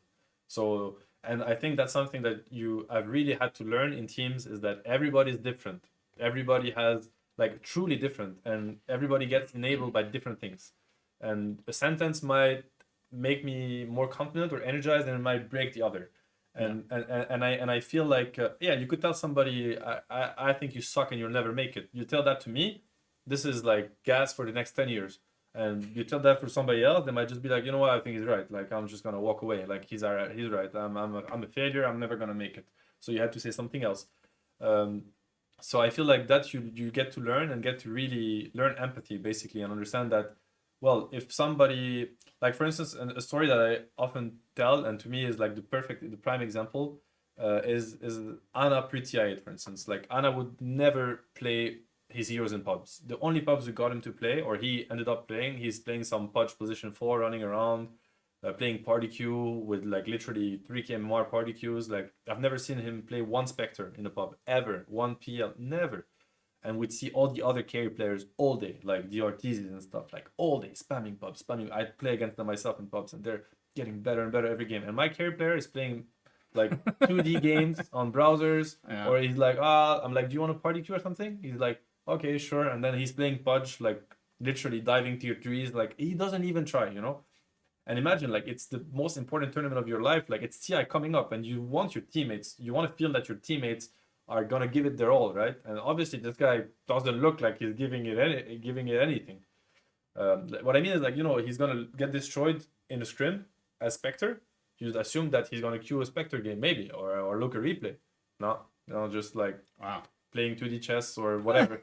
Like, really? So how did he get good? It's in a week. But then, so we had this moment with Johan where like I started pushing Anna, but then I would change already. But that was even too extreme for even the new me, kind of. And I was like, Anna, maybe you want to play a little bit more of these heroes. If you don't like these pubs, I can party queue with you. I'll play support, like, just so that you get a grasp of what you like and stuff. And then Johan was like, he took me apart and he's like, Seb, I really think you need to stop. Don't push. Like, we've already brought it up. He doesn't want. We have to leave it at that. And he's like, instead of like trying to look at what he does through your own eyes, like, because me, if you don't see me play any games before the tournament, probably means I'm not gonna try very hard. But that's me. And for him, I realized that, for instance, I think Anna's somebody with a big imposter syndrome. Like, he's convinced that he's not as good as what people think he is. At TI8, he probably thought he's the worst carry of the tournament. And I think when he would play these games, like, after thinking about it and discussing it with Johan, that has usually really good empathy and good read, and I realized he's already thought of that. And that's why he's also holding me back, because he's protecting Anna from me, even though I was not trying to hurt him. I was trying to help, right? Yeah. But then he's like, we realized that, well, if he's going to put himself to the test before the test actually comes, it's going to expose some of his weakness. I don't know, he's going to get outplayed in the pub, for instance, and that's going to destroy his confidence. It's going to confirm what he already thinks about himself, that, well, I mean, I can't even beat this random pub player. I'm just going to get eaten up by these TI players. I have no chance. So then the least he played, and then he would watch us a lot and get a lot of confidence from, oh, my teammates are pretty good. Like, you know, like, they're pretty sick. And then he would bond a lot with us. And then once we would go there, and then he's just thrown into the lion pit, or whatever you call it. It's like, well, I might be bad or something, but I got to try, you know. And then he's like the best player of the tournament. But, you know, like, it's just a way to say that if you push this guy and you force him to play and play and play, and then it's just different people, right? You can't just apply the same recipe to people. So what I've learned, and it's mostly thanks to Johan, because he had really that approach where but everybody's different, right? For instance, he's not as focus driven as I am. So he's going to be much more laid back, and maybe he's going to let people kind of start slacking, because it does happen too, right? So that's why we always found balance, where I'm always pushing. He's like, just chill a bit, like, read the room, like, understand how that person feels right now, stuff like that. But I feel like if you learn empathy, and then you start understanding, like, before judging somebody, just asking yourself, like, who is he? How does he feel right now? Yeah, but you gotta secure basics, right? And the basic is like, hey, are we all here for the same reason? You know, because if somebody tells me, no, I'm not here to try to win tournaments, or I'm not here to become the best team with you guys, I'm here because I enjoy traveling, you know, I actually don't like this game. Well, maybe we have a problem. But then it's like, okay, this is a mismatch. We got to do something about it. Mm-hmm. But if everybody's like, yeah, I'm committing, you know, like, let's high five each other, so we're committed, then I think you got to respect that everybody's different and have their own ways of getting to where they want to get. And instead of like doubting them, it's better to understand and help. So that's one thing that really changed throughout my when it was NTW time. I was opposite. I was like, I would just push blindly people, like, you got to do more, like, but I was helping as much as I could. It's like, let's sit down together, let's watch the replay, let's play lanes, let's do this, let's do that. But that was a big mistake. A big mistake. It was one of the things that I felt like were very dysfunctional. Yeah, and change in the future. You hear this, Shannon? See, when I'm not prepared for the podcast, that's part of who I am. No, so you can't. That's what I mean. There's a fine line between being empathetic and also that's why being it's a tricky. slacking pile of garbage. Exactly, yeah. It's tricky because it's not that bad. I'm not saying everybody's perfect and whatever anyone does is unquestionable. Of course, it's not like that. But you know, like I'm just fucking with you. Yeah. It's fine. That's very interesting. Yeah. Definitely learned a lot at the DC boot camp and similar things where a player like Rezo, just workaholic, Yeah. and he would get annoyed at other players on the team that have to like feel like they have to just play arcade games just to because they can't handle the same type of regimen. Yeah, right? that's a classic. And for instance, like so it's important to have fun while you play, right? I mean, or for some people, it's important. I've met players that still have this. I'm playing a video game and I'm really enjoying it. Like I think for Jax, for instance, it was a lot like that. Like he had a lot of fun playing some of the scrims too. Like even the losing scrims, like he would laugh and giggle at what happened, and I would be like, "How do we lose this fight? We're not supposed to lose this fight because I'm just about the theory." So I'm like, Jared's like, this guy's cosmetics are really fun. like, you know, execution wise, I'm pissed off at this game because not my teammates don't know, but in my head I'm super pissed off because I'm thinking about the theory and the draft and how this fight should have been won in terms of timings and state of the game, and he's just laughing so much because there's this animation with, you know, when I realize It's like a comedy. you know what I mean, like, but it makes him play better. Like I don't know, that's how he finds joy and There's and a lot of energy. clips from those true sites and Yeah. they're just laughing. He's during having the big tiny matches. airlines coming in, like, and he's actually just having a lot of fun. But he's also trying to win. He's here to win too. Yeah. But he's different. We're built different, right? So I think it's important, and that's what I mean. What you said about some players, if they play too much, maybe it's not fun for them anymore. Yeah. There's no freshness in playing. They're not excited about let's play Dota, guys. Like let's make something come together. This resonates with me a bit because I remember back with so this was before we started playing at TI2. So again, the context and things are very different back then, right? But I was playing. Do you remember? I was playing with Grunther. Yeah. You remember that guy? That was the Honey Badger, right? Right. Yeah. So we played together in that team, and I remember he at some point he was telling me I play the best when I play heroes that I haven't been playing a lot. Okay. So he was like, when he was like literally just sitting down grinding, playing the same hero over and over again, he felt like he started playing worse because it became like autopilot. It was more like he wasn't finding the same excitement and the joy in it. So he was like, let's just try to pick and play different things. And it's interesting that I sometimes feel that in myself as well, that if I sit down and one day, I'm not a player who's just going to sit down and be like, today I'm playing 15 games of Wyvern in a row because I want to perfect Wyvern. Because I feel like at some points it starts becoming a little bit of a chore and some of the fun goes out of it. So it's not like I don't want to practice my hero, but I want to find that balance where I come in with the right mindset of I'm ready to learn, I want to try something new, and not, oh, I told myself I have to play 15 games of Wyvern again. Now it's game number 12. And it's like, oh, let me just get this over with, right? And to me, I feel like in a team, that is so precious information, and it's so important to respect that. Because, for instance, for that would be opposites. Like to me, if I play 15 Magnuses in a row, and at the 11th game, I felt like my laning was perfect. I actually thought of the right item. This is where I find a lot of joy. I have this reward feeling that comes now. I'm like, I can feel the improvement. I'm getting much better at this. I have control over this situation now, and that's what I like. You know what? So if somebody would try to coach both of us at the same time and would force me to do what you do, it's like, no, you got to play different heroes, be creative. He would ruin me, and vice versa, right? And I feel like it's really, in most teams, it's completely, it's unnoticed. It goes unnoticed. And you were talking about the DC bootcamp. I wonder how it went there, but it's like, I'm sure there must have been a lot of that. And Rezo getting frustrated because people don't work as hard as he does. So he's not frustrated at the fact that they don't play. He just thinks that they care less than he does. And that's a frustrating thing. I can relate to that. But in reality, it's not true. I mean, if they're on the other side of the world with people they don't know and just sitting there all day having to work together, obviously they care. They wouldn't be here if they didn't, right? Yeah. So you got to go one step further and kind of read into who they are and what they need, actually. Just like you need them to play more, or like you need them to show that they're as committed as you so that you feel good. Well, they need something from you. So it's give and take, right? Like try to figure out what they need and give it. Yeah. Okay, so we're running a little over. Okay. We have time. I don't Yeah. want to keep you here too long, so let's speed this up a bit, this No, it's section. Because you did mention, like, you won 2 TIs, obviously. We're not going to talk about that too much because I actually find that less interesting because it's been so well documented. Like, Yeah. there's other stuff just much more interesting to me personally. Hopefully the viewers feel the same. So you win 2 TIs, whatever. Then you come back. Yeah, Good job. TI 10, you play with Sumail. Yeah. You guys, is it top 6? Was it? No, I don't think we made it to top 6. We Top lost 8, I in think. yeah, maybe. Really? We lost. Okay. No, we lost first round upper bracket, then won 2 rounds. No, 1 round in lower, and then lost second one in lower. So I don't know what makes you. That's That's maybe even 12. top 8. Okay. right? You're the robot. Here, I Yeah, can just if look you it start up. in uppers and you drop down, you're top 12. Oh, okay. Then we So, won one series top against 8. Quincy, Yeah, so then you're top or what? I don't know what. TI 7th, 8th. Yeah, 7th, 8th. Okay. Okay, yeah. for measly $1 Felt million. worth it, that, I guess. Okay. So how disappointing was that? I mean, Yeah. a lot of teams like top 8. Oh, that's pretty good. Not bad. No, we were super disappointed. Very disappointed. Very disappointed. No, that was a really rough TI for us. Yeah.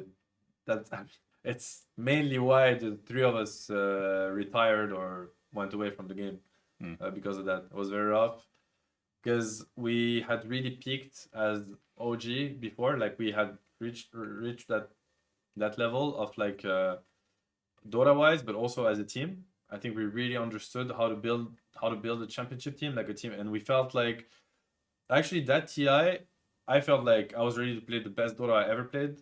I think Topias felt the same too. Johan has had his up and down during the season, but I think for TI he was also super ready. But we were not a team truly with the two others. I think they were great. We got along pretty well, but we didn't manage to establish like the deep Dota connection with each other. Yeah, I think there was still a lot of second guessing, a lot of doubts, and with the three of us, we're literally three fingers of the same hand. I don't know how to put it, but it's like there's never any question asked in the game, and with the others, it was so it really brought us back to times that we did not enjoy or did not miss. Let's put it this way, and I think we realized that actually during the tournament, and I think it hit us so hard, like it was so hard to swallow that we're actually not truly a team. I think we actually did not recover from it, and we maybe could have went deeper. I think had we not let it affect us as much, the three of us, like mentally, I mean, or like emotionally, maybe we could have played better and went deeper. I mean, we did face Team Spirit, so maybe we would not. But I think that kind of broke us during the tournament, and then we just, well, whatever, let's do as good we can. But I think, yeah, we realized we're not gonna win TI this year, 100%. And if you feel like that during the tournament, Yeah. chances are you're not gonna win. Yeah. So you retire, and then new OG comes up, Yeah, new young blood. very young. A lot of people like myself, I hadn't heard of almost anybody on the Yeah. team before, and they start owning online. Obviously, the first, what was their placement in the first? Because it was a regional final. I think for the major. their absolute first series was against Secret, and they stomped them. Yeah, so everybody was like, "Oh, okay, they're not bad." Yeah. Yeah. So the two majors that actually occurred, you had to stand in for Misha Yeah. because of visa issues. What the hell was that? That was one of them, right? The two of them both, actually. right? Yeah. Wait, you stood in for both. Yeah, Stockholm and Arlington. Yeah. Wait, so which one am I thinking of that Chu stood in for? That was That was Malaysia. ESL Malaysia. Okay, right. Genting, I think it was. Or... That was the Malaysia one. Yeah. Yeah. Okay. So yeah, visa problems. I mean, obviously because of the war situation. Yep.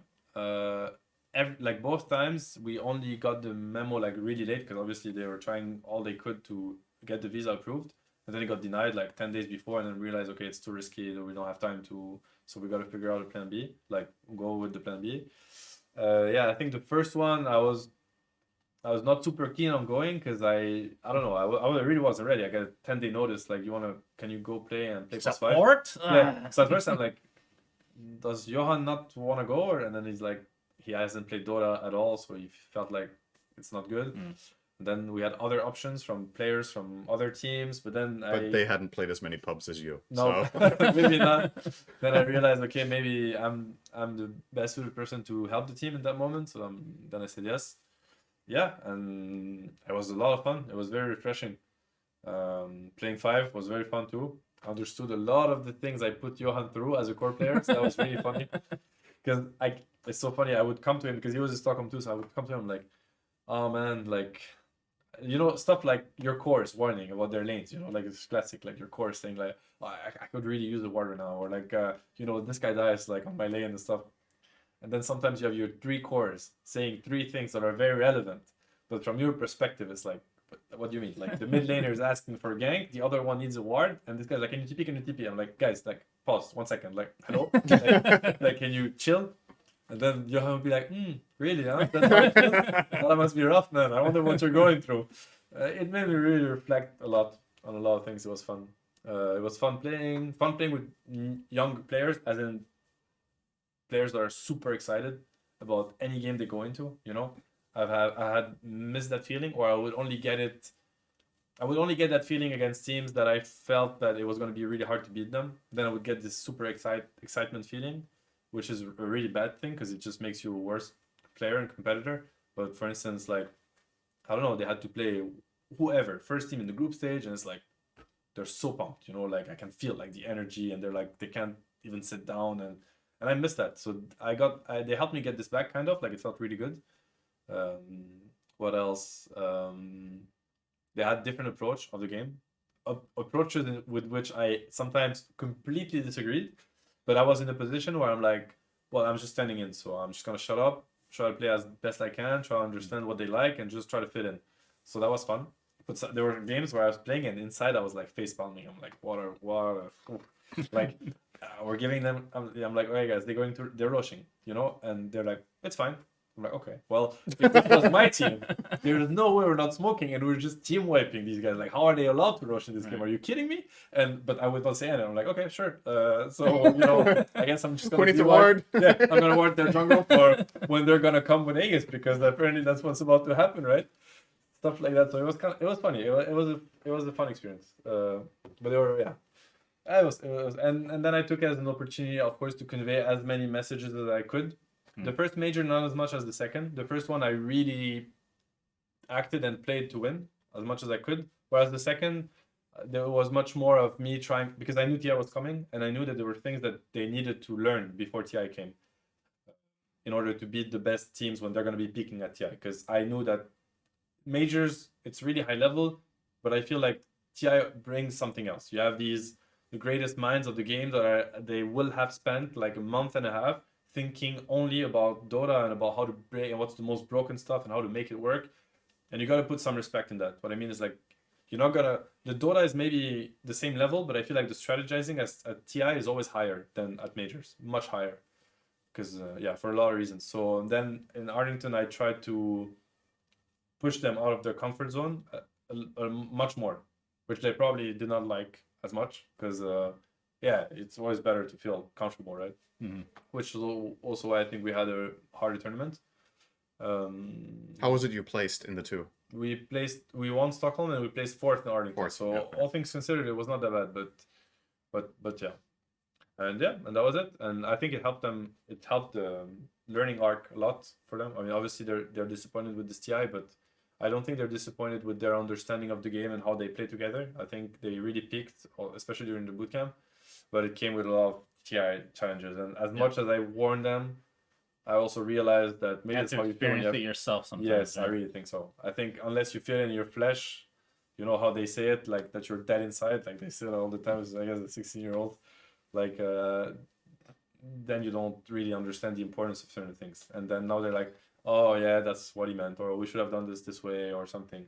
But I guess it's just how life works, right? Like you probably can't, but All right, so before we move on, you coming back? I already know the answer to this. You don't know. I don't know. Yeah. I really don't know. My answer is always no, but at the same time, I still feel the itch. I don't know why I'm kind of prisoner of that. It's just in terms of Dota. Like I feel like right now a lot more could be done with the game, and I feel like what you can do with Dota is not exploited as much as it could. So that frustrates me a lot, even though it shouldn't. So that's an itch to want to come back. But everything else does not want to come back. So I'm dealing with that. So the answer is I really don't know. Yeah. Okay. SAP segment. Oh, here we go. Oh, this is good. Okay. You sure this is not getting too long for you? No, don't worry about it. How long have we been on? All right. It's an hour It's and a half. 20 to 5. Okay, yeah, it's totally fine. Okay. I didn't even get a single message. Like it's totally fine. Okay. We have time. No, as in like there's nothing I'm needed for. Said, what the fuck are you doing? No, So this is fine. SAP segment, me and Cinder just ask. I've each other- explained him how it works. Okay, Okay. excellent. He's also going to guess for fun. Yeah, of course. All right, so my last question was related to the team that pinged the most. Okay. They have that stat Yeah. over all TIs. I thought it would be interesting to talk about just this TI. Okay. So most pings at this TI, including last chance qualifier, Oh, that's Boom, OG, Liquid, Secret.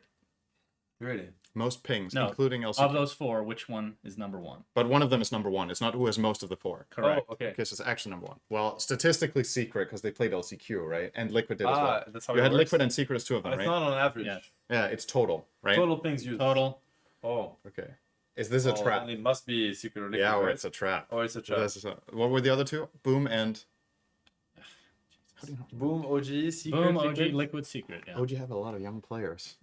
They ping a lot. They ping a lot, yeah. They have so much energy. Yeah, and it's like a pub mentality. Like you ping a lot in pubs, so Yeah. they have the habit of pinging a lot. I'm actually gonna say OG.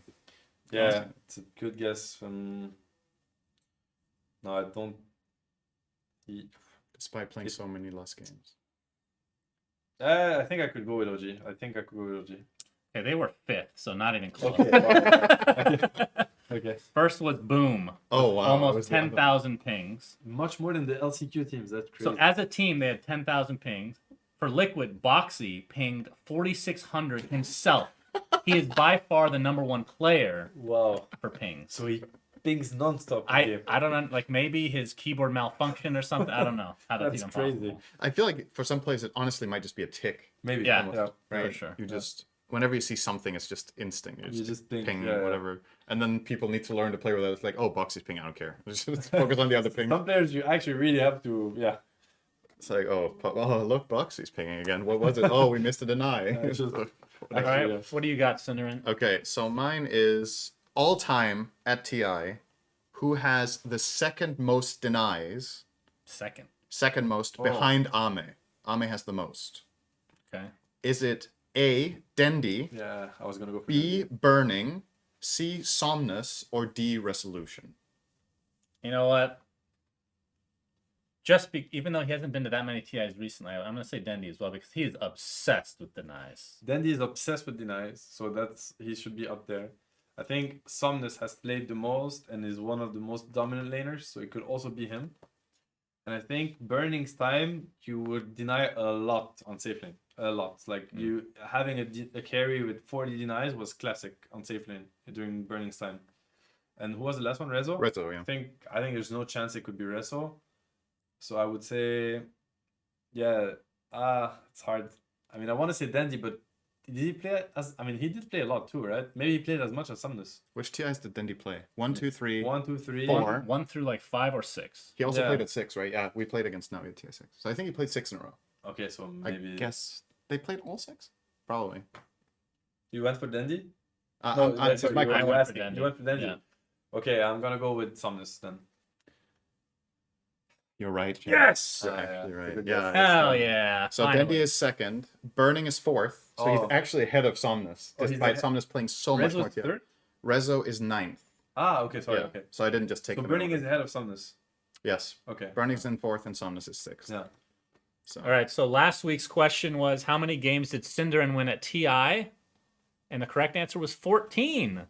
Before TI 11 started, that was ranked 69. oh, Nice. wonderful. Out of all the TI players. You won 1 at TI 1, not so great. 3 at TI 2, 4 at TI 3, There and were then three- 6 at TI 6. So it just went better every year. We only got 3 maps in the group stage. Yeah. I guessed 22, so only 8 off. Mothman guessed 14 exactly. Good job. Also There you go. correct. Lino Walker, Philip Otteson, and Jack McGurk. So next week's question It's is nice to see that it's more every time. Yeah. That's good at least. That that's makes good. me that actually makes me I didn't know that. That Yeah. makes me feel better. from Funyon. How many Hellbear Smasher creeps have been killed in the history of TI? Which they haven't been tracking that long, so it's going to have to be between TI 7 and TI 10. We actually have the Which is stats for this. 772 So bizarre. matches. So if you guys put your answers in the YouTube comments, hashtag SAP Esports, and then the number. Do you guys have any idea? I have fucking no clue. This is so hard. You know, this is like some business cases that you can have, like to try to, like usually they have that with like how many planes are flying the sky right now or stuff like that. But we have the same in Dota. I like it, but you have to think how many camps, how many times can they spawn per game? Like, So TI 7 to TI 10. It's 772 matches. I'm going to say, would you say 10 die a game? No, I think much more than that. Much more. Yeah. So there's 2 jungles, and there's in all of these TIs, do the Hellbear spawn in 1 or 2 camps? Because there might be one of the TIs that there's Oh, 2. That's no, true. that's There's Is that even the more. thing, right? We gotta do an average. That's too hard. No, but it's pretty important. If there's 2 of these TIs, It then is, there's 2 but- camps that have hell bears, Okay, you know? 2 big camps, so 4 big camps over the map. You said that it could be less some years or more. There's never been more than that, right? There's never been more than 2, but Or was has there? there? Because no, there's 3 big camps. There's one in the other jungle, but there was no other jungle at the time. No, I'm just thinking. So let's just take one jungle at a time. Right Radiant now, jungle. there's 6 big camps on the map. Yeah, and they can all have hell bears. Yes. So it's 6. It was. I think it was 4 back then. Yes. Right. So okay, cut it to 5, Okay. Sure. or maybe it's 4.5 or 5.5. I don't know, but whatever. Let's say 5. 5 camps per game. People farm camps almost every minute. Almost every minute. This is impossible. How many creeps? How many different camps could there be? There's I don't even know. The Watkins, the Smashers, the There's like Centaurs, 5 or something. the right? Statters, 5 the or Trolls. 6. That's 5. Yeah. But maybe think that that's- was not always the case. So 20% chances of spawning. How Well, and many it can't camps is it can't spawn again if it's stacked, right? It can't. 2 in a Yeah. row, and I don't know if that was the case at TI7 though. So even more Oh, variability. they might have here. been able to double the same. Yeah. We need like a pen and a paper. It's doable to get an I approximation. think this is one of those where you just guess and then. Yeah, but it's impossible to get. Yeah. Like, That's what's funny about it. Okay. Nobody's gonna get even. We're remotely agreeing close. on a number today. So what is it? Oh, we need to choose one answer. No, Okay. I'm just saying that'll be more fun. We have a Okay. group Okay, effort we get here. one So together. you're saying more than 10 die a match? We can just boil it down to 772 games. How many die a game? 5 camps, 20%, so 1 per minute that spawns. You don't farm camps before minute 10. Let's say games are on average 40 minutes, 30 camp, 30 die per game. I would say. So 30 That's a lot. times. 25, okay. It sounds like a lot, doesn't it? Okay, I'll lower it. 20 die per game. But then there's all the games with Ench and Chen. Then they're in play from minute 1. So if it's 20 per game, it's like 14,000. Is that right? Do you want to go a bit over? Okay. I'll go with the 18,000. 18,000. All right, we're locking All right, it that's in. our answer. We trust Seb. If this All is right. horribly wrong, it's all your fault. Yep. 18, true. like exactly 18, not 18K. 18 and 1. We did the math very Yeah, thoroughly. It's 18K. Yes. If you like solving problems, solve the ones we haven't thought of yet. Check out SAP's various open positions, sales, development, and technology, and consulting at jobs.sap.com by clicking the link in the description below. Okay, so now we move on to TI. Current TI. Let me get my notes out because I did put the juicy stuff here. We'll talk about the bracket like last, basically, but what's the experience been like for you guys? Because there was a lot of drama coming into, especially from Yeah. a talent perspective. Like for you as a, well, are you technically a coach? Yeah, I'm second coach, kind of. Yeah, I'm Okay. technically a coach. How, not how's with the them in experience been for you? I mean, it's been good. The experience on site has been good. Hotel's good. Staff is very helpful. It's smooth for the most part. Like not worse than any year I can think of. No, I think maybe it's better than last year. Was it last year? Yeah, it was last year. Oh yeah, last year was a lot. Last of year was the limitations. Romania one. Yeah, Yeah. I think this one is better for sure. So in that sense, it's good. I'm very disappointed with the venue. I'm not gonna lie. I feel like I don't have the TI vibes yet. Like on site. I mean, At most, we'll have 2 days of TI vibes, right? to me, like I love Dota. I think TI is the time where every Dota fan should get proud of what Dota is and what it became. So the big stadium, the big the crowd's energy, all of that. I really dislike that they picked such a venue. I think it's a pity. So that makes me really upset. But it is what it is. So that's one of the downsides. But overall, the event, how it is, it's been great. Yeah, no, I can't think of what could there be. I'm not a big fan of the replays, how they do them personally. The true site replays. Yeah, I don't. I mean, I like the idea. Like, I don't mind the idea. I think it can bring. But I think the way it happens in the game, I think it's just like it's bad timings almost always. It's in the funny games. because when we were casting, they don't even tell us they're doing That's it. It like- just happens. Like Yeah. at the point, because Cinder never looks at the production. So I'm like, Cinder, shut the fuck up. Yeah, like something is just happening. But Yeah. it's so because Dota is not only when fights are happening that it's interesting. It's really nice to see how teams are gonna play the map when they're setting up for a fight. And I feel like there's really important sequences that are just killed by this replay of like what happened 5 minutes ago. That honestly we don't care about. Nobody cares. Like it's interesting, but I feel like if it was like at the end of the game, maybe it's nicer. Or when there's really a downtime, when there's a pause, then it's amazing. But I feel like I don't the idea is great. I think the execution is not so nice. I think, sorry if I can just Yeah. add to that. I think it's really challenging because the production that needs to call these replays need to have exceptionally good understanding of Dota But to that's know what I when mean. to do it. But I don't That's think why it's it's that so hard hard. though, because as in it is hard. But then just get somebody that understands the game really well and tells them no, you know, because Yeah. I feel like if they have to come up with it themselves, they're destined to fail. I agree with you. It has to be somebody that reads the game really well. I don't know who calls them. Yeah. I know they have observers specifically like trying to keep track of everything, but it's also the more moving pieces a production has, the harder it is to do. For So sure. now instead of, you know, in the past we would have like one observer in Yeah. a Dota game. Now we have an observer. We have a second observer that's watching for off-screen moments we can get picture in picture. Mm-hmm. Now the third observer or whatever is also paying attention to the audio. Yeah. So you have that, and these people need to communicate about what's important, when to put things on, and then there's an overall producer that needs to push it, right? Yeah. And this needs to go like pretty quickly. Yeah. And if you wait too long, that's the tricky part about these true sight replays is that if you wait too long, the moment's gone. Yeah. And if you play it right after, what if there's no good time right after? Yeah. What if there's stuff happening all the time and there's like, oh, this audio clip is so good and now we Yeah. can't play it. And then you end up with, okay, we want to show it, we want to play it, this is an experiment, we want to make this as a part of the production. You might end up with something that's a little bit watered down, and Yeah. it kind of comes at a point because you really, you know, you feel like it's a shame that you've done all this prep to do this feature, which is quite a bit of work, and then not show it or at least try it and learn, right? No, I I understand. think a lot of what Valve does at TI that I really admire is that they take risks Yeah. and they try things, and some of them don't work and some are amazing. Yeah. And if you don't take the risks, you don't learn. Sure. So I you can have get to behind that.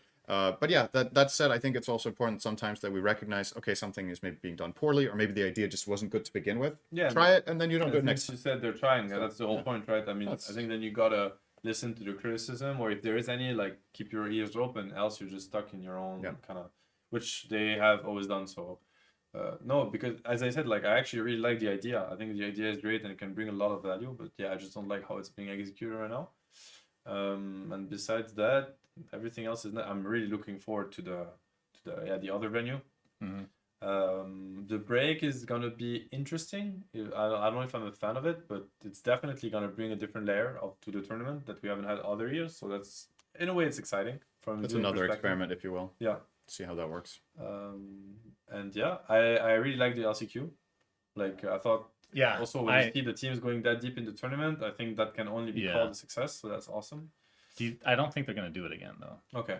Well, I mean, I could be wrong. But Yeah. I hope they do. I think most maybe people it's a hope they do, hustle, but I think out of everything that's happened this TI, that's the most celebrated new part. okay, yeah. Right.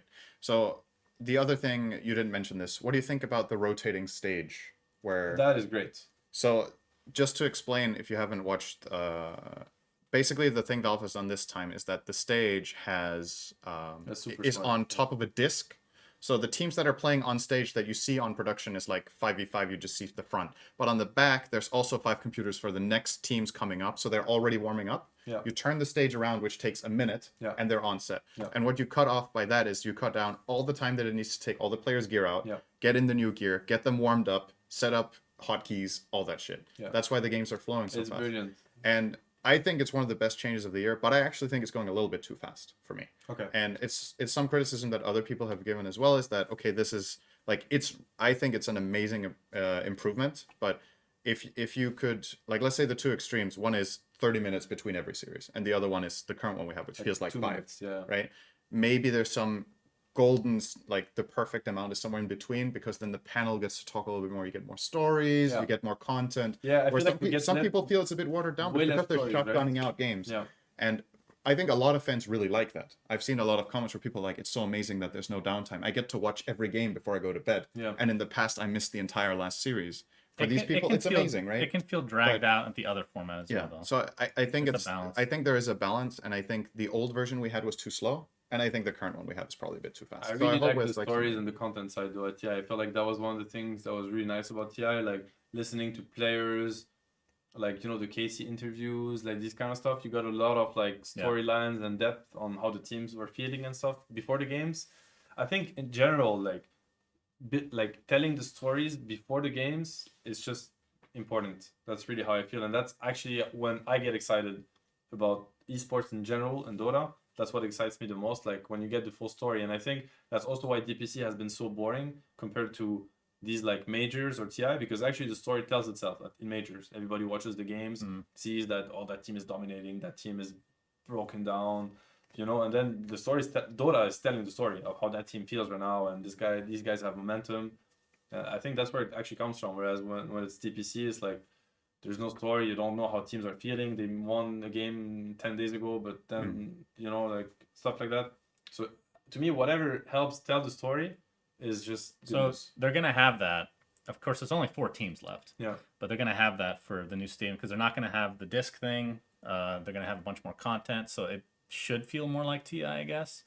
But also some small things. Well, not small things, but Too Good is back. Yeah. You guys' reaction to that? Yeah. We, as talent, we I've obviously always knew about liked the that guy. a few weeks I've always beforehand. liked the guy. But very happy that he's back. Yeah, super happy. Of course, haven't gotten to watch too much because we're casting and whatnot. I mean, that's one thing. Like when we're backstage watching, so it's like on a 20-second delay. We can hear the crowd. It's like, oh, what's happened? Yeah. And then we watch. Like that's not the greatest setup. The Norway delay. The fact that like half our friends are in Norway, it's not. I mean, we expected this, but it's not ideal. I would hope that this is just like a one-off. That's probably my biggest complaint about the tournament so far. No opening ceremony, but I would expect there to be kind of one. For the next set, yeah. But it's kind of weird because there's 4 teams now. Yeah. So you But at the losing a same bit of time, the maybe it luster. also feels a bit weird to have a grand opening ceremony on the small stage, right?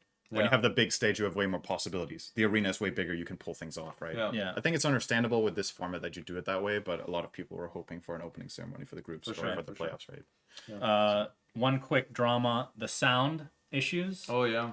So players could hear the crowd in day 1. I've been told since then they cannot. No, yeah, it was fixed. Actually, we played day 2 and there was no problems with that. You guys didn't play day 1 at all. No. Okay.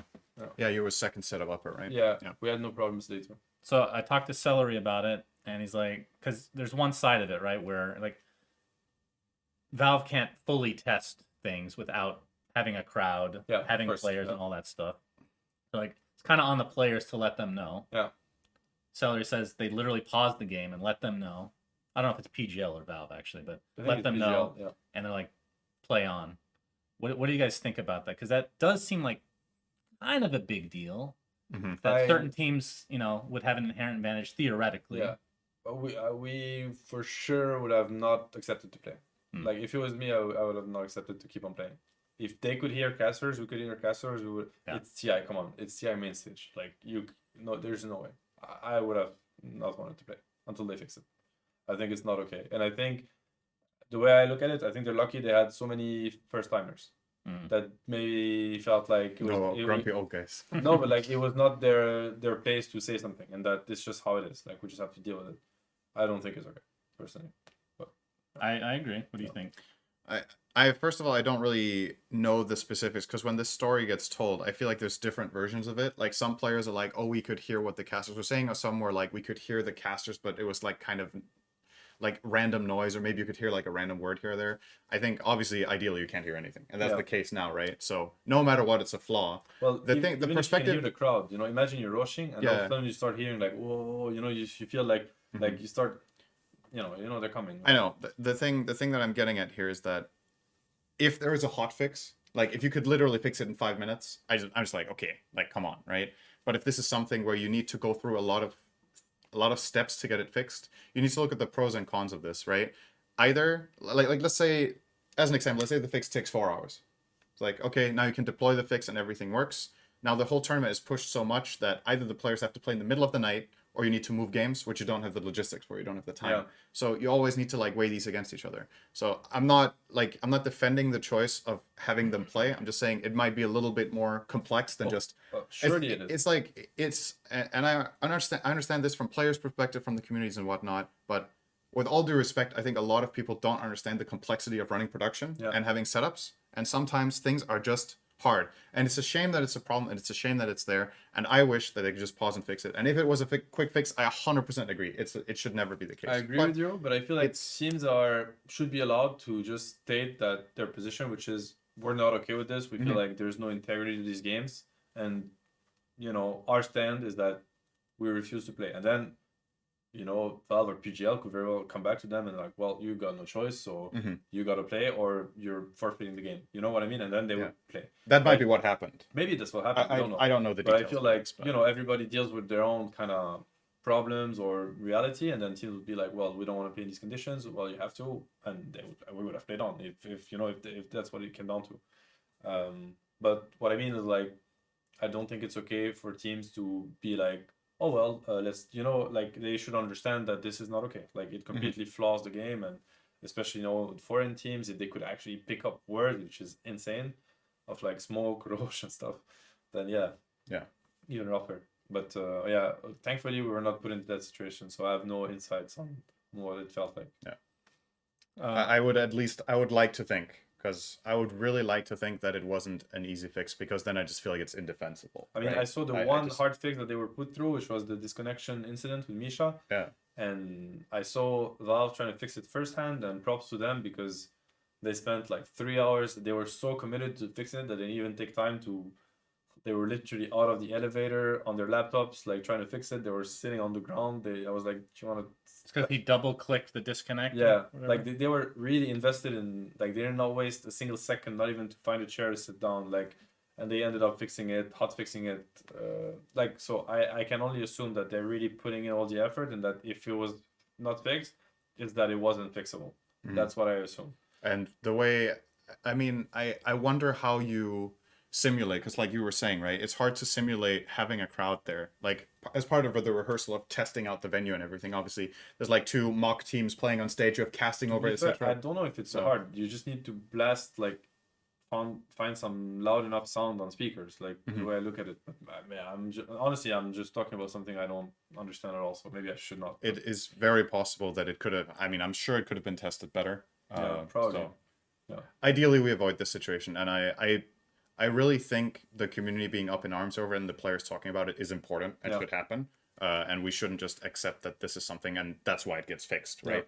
Imagine if the players hadn't paused or never said anything. That's what I mean. They would have played the entire main stage with that. So because then nobody would have known. Yeah. And if there's one thing I've always had the vibe with TI and Valve in general with tournament, is that you would probably agree with this. They have always put the integrity as like the absolute highest, right? When it comes to like stuff like match fixing, they have zero tolerance for anything like that, or cheating, or like whatever it is. They're like 100%. Very extremely much about integrity, which again makes me think that the fact that it wasn't fixed on the spot means that they could. There was no other way. Because Valve would have never accepted this unless they had to. Absolutely had to. So that's my take. Hopefully that's the right one. If it's just sheer incompetence or people being like whatever, then that's just not okay. So I mean, it's also possible that Valve were never notified. Technically, that right? could also be the case. There's no way to really know. But yeah. Anyway, okay, let's talk about the brackets. So, EG first in Group A, and then instantly dumpstered by South America, 2-0-2-0. Yeah, that was really surprising for me. We can just sum up what's happened so far. Cinderin, take it away. I mean, I want to talk about, like, there's been a lot of 2-0s until like the last day or so. Yeah, I don't know if that surprised you guys. I mean, looking ahead, I guess since this is a guest episode, maybe we should focus mainly on you, right? No, I think. Do you want to talk about the whole bracket? Because there's a lot of games, right? There's a lot of things that happen. We can sum things up. Okay, so let's try to sum things up. So big storylines so far. We mentioned EG, great group stage, they fail. Yeah. SA with their highest placements ever on average, at least. SEA with probably the worst TI ever. Yeah, I would think. And CIS and Eastern Europe also. I think CIS even worse. Right? Really bad results compared to what they usually have. Well, there was only Team Spirit and Bad Boom, so only one team made it to the main event. Yeah, and that team lost round 1, right? And NA, right? Because of EG. Yeah. Yeah. So effectively, arguably Europe's best TI ever, probably in terms of total placements. They have 3 of the top 4, which is incredible. 100% the best. It's the same as China had in TI7, where only Liquid were from EU. And then we have, about you guys, you get to the round of 8 and you lose 2-0 to Liquid, that are on fire and are picking up steam and are now in the top 4. Okay, so let's try to simplify this a little bit. Why do you think SA is so much, like, why do you think SA is getting better, and why do you think both NA and Eastern Europe failed this time? And SEA, like all those 3 regions arguably just underperformed, right? I feel like SCA, they're not in their best shape. That's how I feel. I don't know if it's a player combo where like the rosters are not working out or if it's related to the meta. It honestly, I do not know, but I feel like Dota-wise, they're a bit behind. That's what I feel, and I don't feel that individually because they have absolutely amazing players. I don't think they have anything less than other regions in terms of player pool and talents, but it's mostly with how these teams are actually performing. I think they're just worse than other regions right now in terms of their peak performances. SA, I think they're just better than other teams in LAN. That's what I think. I think they're just much better when they're put on stage. They probably are more teamy than other teams. I don't really know. I haven't been close enough to them to have a good read, but I just feel like when these tournaments come, they play better, whereas other teams tend to play worse. I mean, maybe I'm generalizing a little bit too much, but if I had to pick a reason, that would be it. So you would say for at previous TIs where SA didn't do so well, it was because the Dota level wasn't there, but not the team level. The team level is always there. Yeah, I think they always, I don't want to say overperform, but they always perform. And they were performing already, but they were coming from much further away.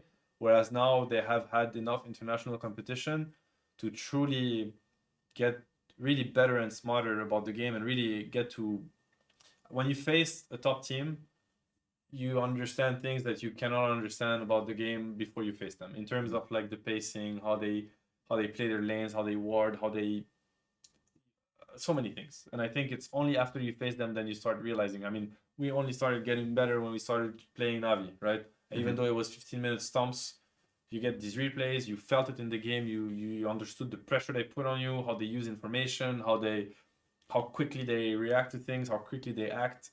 So many things, anyways. And I think SA now has gotten enough of that where, you know, they have the talent and now they're putting it to use, and this happens. Because I think they were some of the best teams in the tournament, like, honestly. And I think maybe they did not perform as well as they should have. I do feel like some of these teams could have went deeper in the tournament. Like Hokori was almost upper bracket as well, right? Yeah, it was crazy. But it sounds like the DPC is working then. It is. Right? I mean, like I remember TI6, TIs, whenever it was that they started inviting South American, they literally couldn't find scrims at LANs because nobody wanted to play them. No, it worked wonders. I think it was in hindsight, it was a great decision, and I'm really happy that these regions are more represented. I think it's great news for the game, great news obviously for these regions because they deserve it. For the Dota in general, because it's very fresh to see how they approach the game. They have their own understanding and their own meta, and it's amazing. So, no, that's awesome. I was even hoping that one of the teams that Thunder would make it to grand finals. I felt like this could have been one of the best things to happen to Dota. Yeah. So, but you know, whatever. But they lost by 1 HP. Yeah. Oh my god, that game was incredible. Yeah. Like, it's like sometimes you see games. I was talking to Mato about it in the lobby yesterday. I was like, it felt like divine intervention. Almost. Yeah. It's like the amount of things that happen in the game are just unbelievable. So he also summarized, right? So the 1 HP save, there's the fact that he's dead in his base without buyback, gets buyback gold because he gets an assist before he dies. You know? He told me apparently that all these things have to happen. I told him you have buyback, like because he completely gave up on getting buyback. He's like, I am 100 gold short, like it's without me, guys. And then his teammate had to tell him you have buyback. Just please click it. Wow, that's crazy. And I mean, at CIS, I felt like they got gate kept by VP and Team Spirit the entire year, and these two teams bumped out because I think CIS has a lot of great teams, but I don't think this is fair at all to the CIS Dota. Probably a lot of problems in these teams and a lot of personal issues with the state of the world that probably doesn't help, and it's definitely linked to that also maybe. But yeah. Okay, so let's do predictions. Secret versus Tundra in the upper bracket, and then lower bracket will be Aster versus Team Liquid. Tundra. You picked, you said Tundra at the beginning. Tundra 2-0, yeah. You agree, Cinder? I think Tundra 2-0 or they lose. They're not going to win 2-1.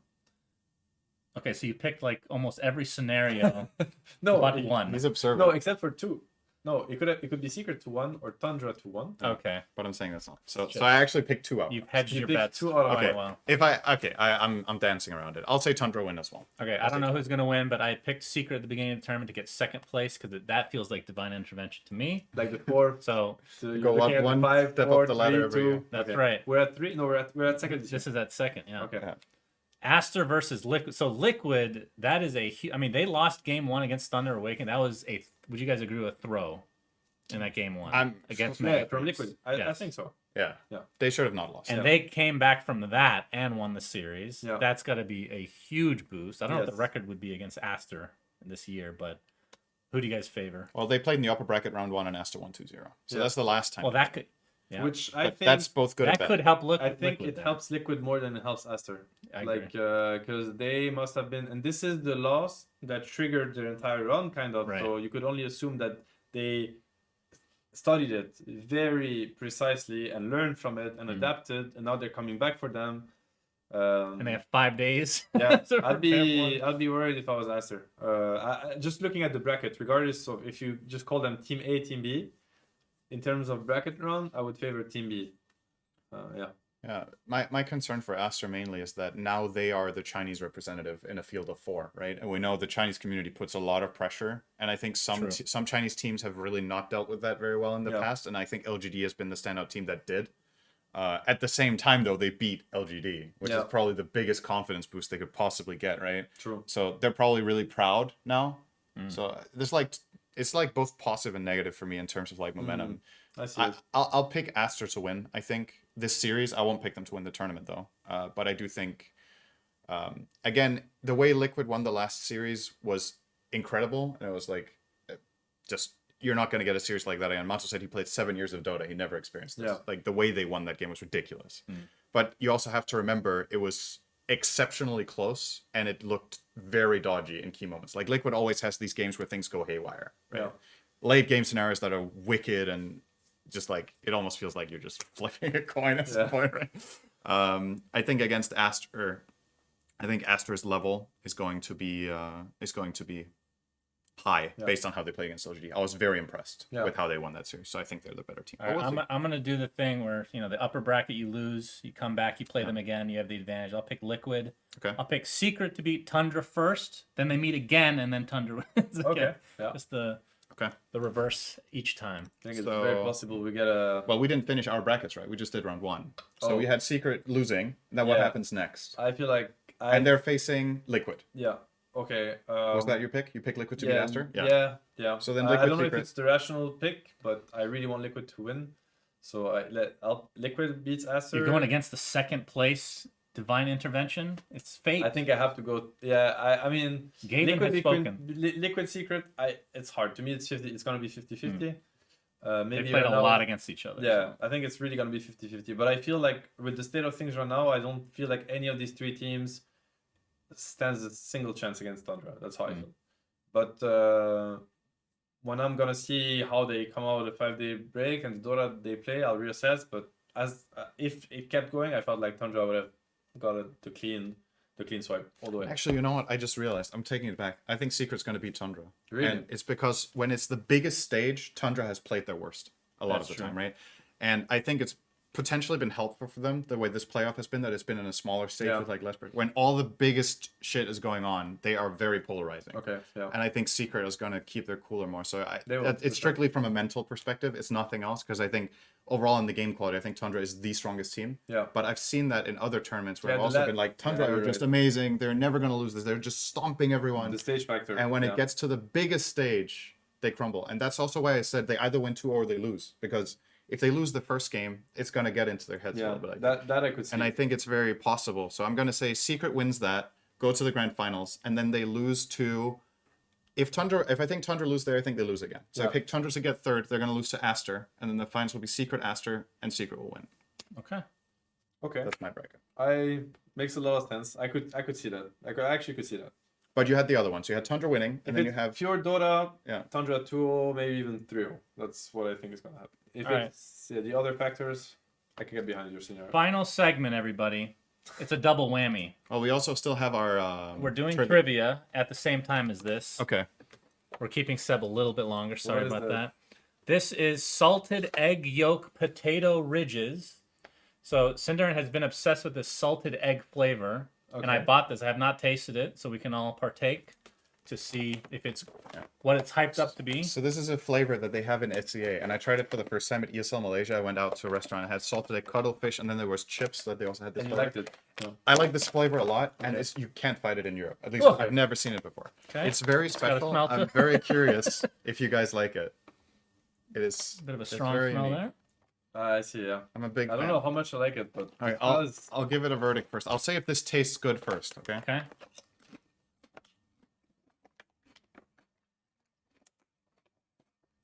Yeah, these are pretty good. Oh yeah. After a little bit of time, it kicks in. Salted egg.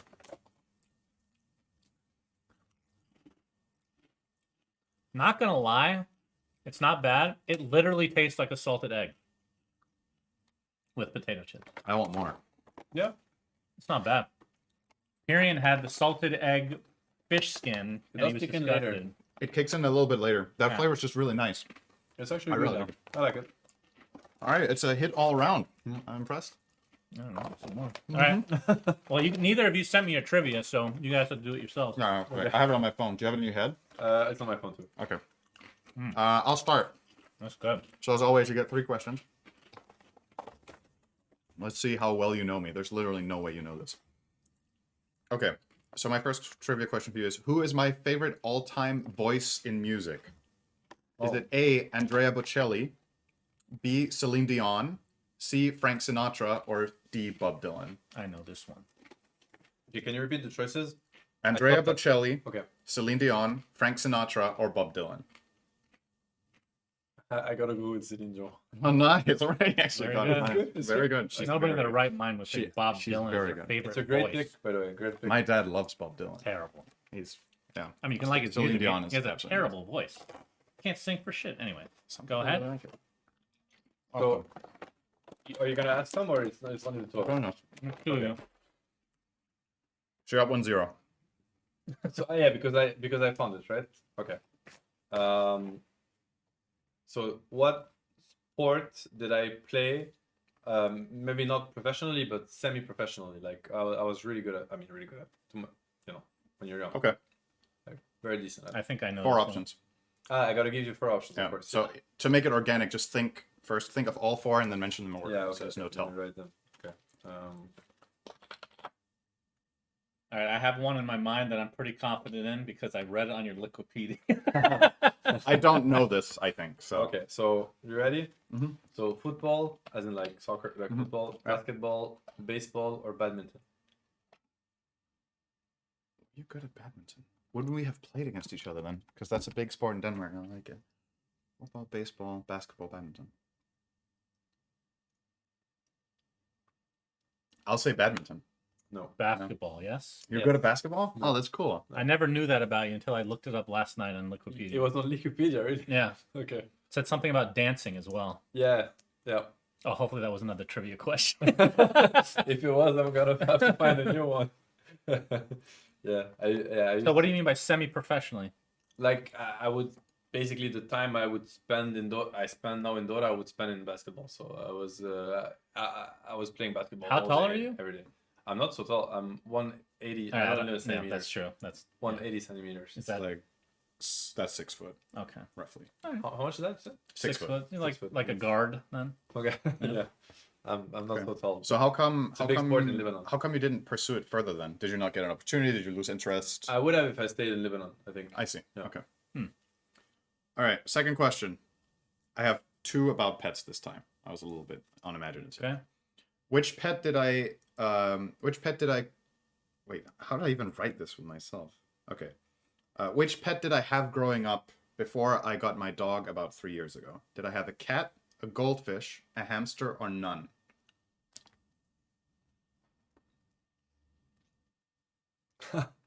I just want to say a hamster just because I think it's more funny than the other. I'm gonna say none. Yeah, but you also know. I didn't know that. You didn't know. No, Actually, no. I just think I- they're really boring, so I just picked the most boring That's answer. very true. It's a hamster? No, none. Oh no, The- no, you had none. The, Okay. the dog is my first pet. Yeah. Oh, okay. And I got it because of Susie, so you're absolutely right. I would have not got a pet. Okay. I don't have the. I need to come up with the potential answers. Actually, I missed that part. But let me just write them down. Get some more salted eggs here. They're good, right? Hell yeah.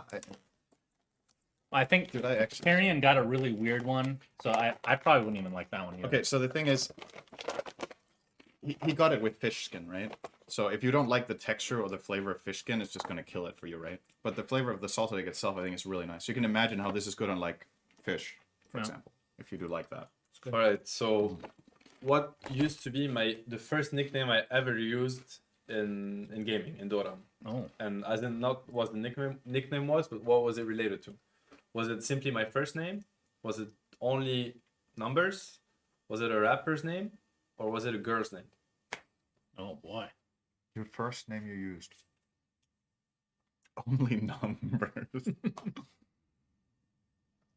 You might have you might have been inspired by the Dota. So there was a phase in Dota 1 when there were many Chinese pro players that had like either 3 numbers or 3 letters. So I think you got inspired by that and you chose numbers. Only numbers. Yeah. Oh.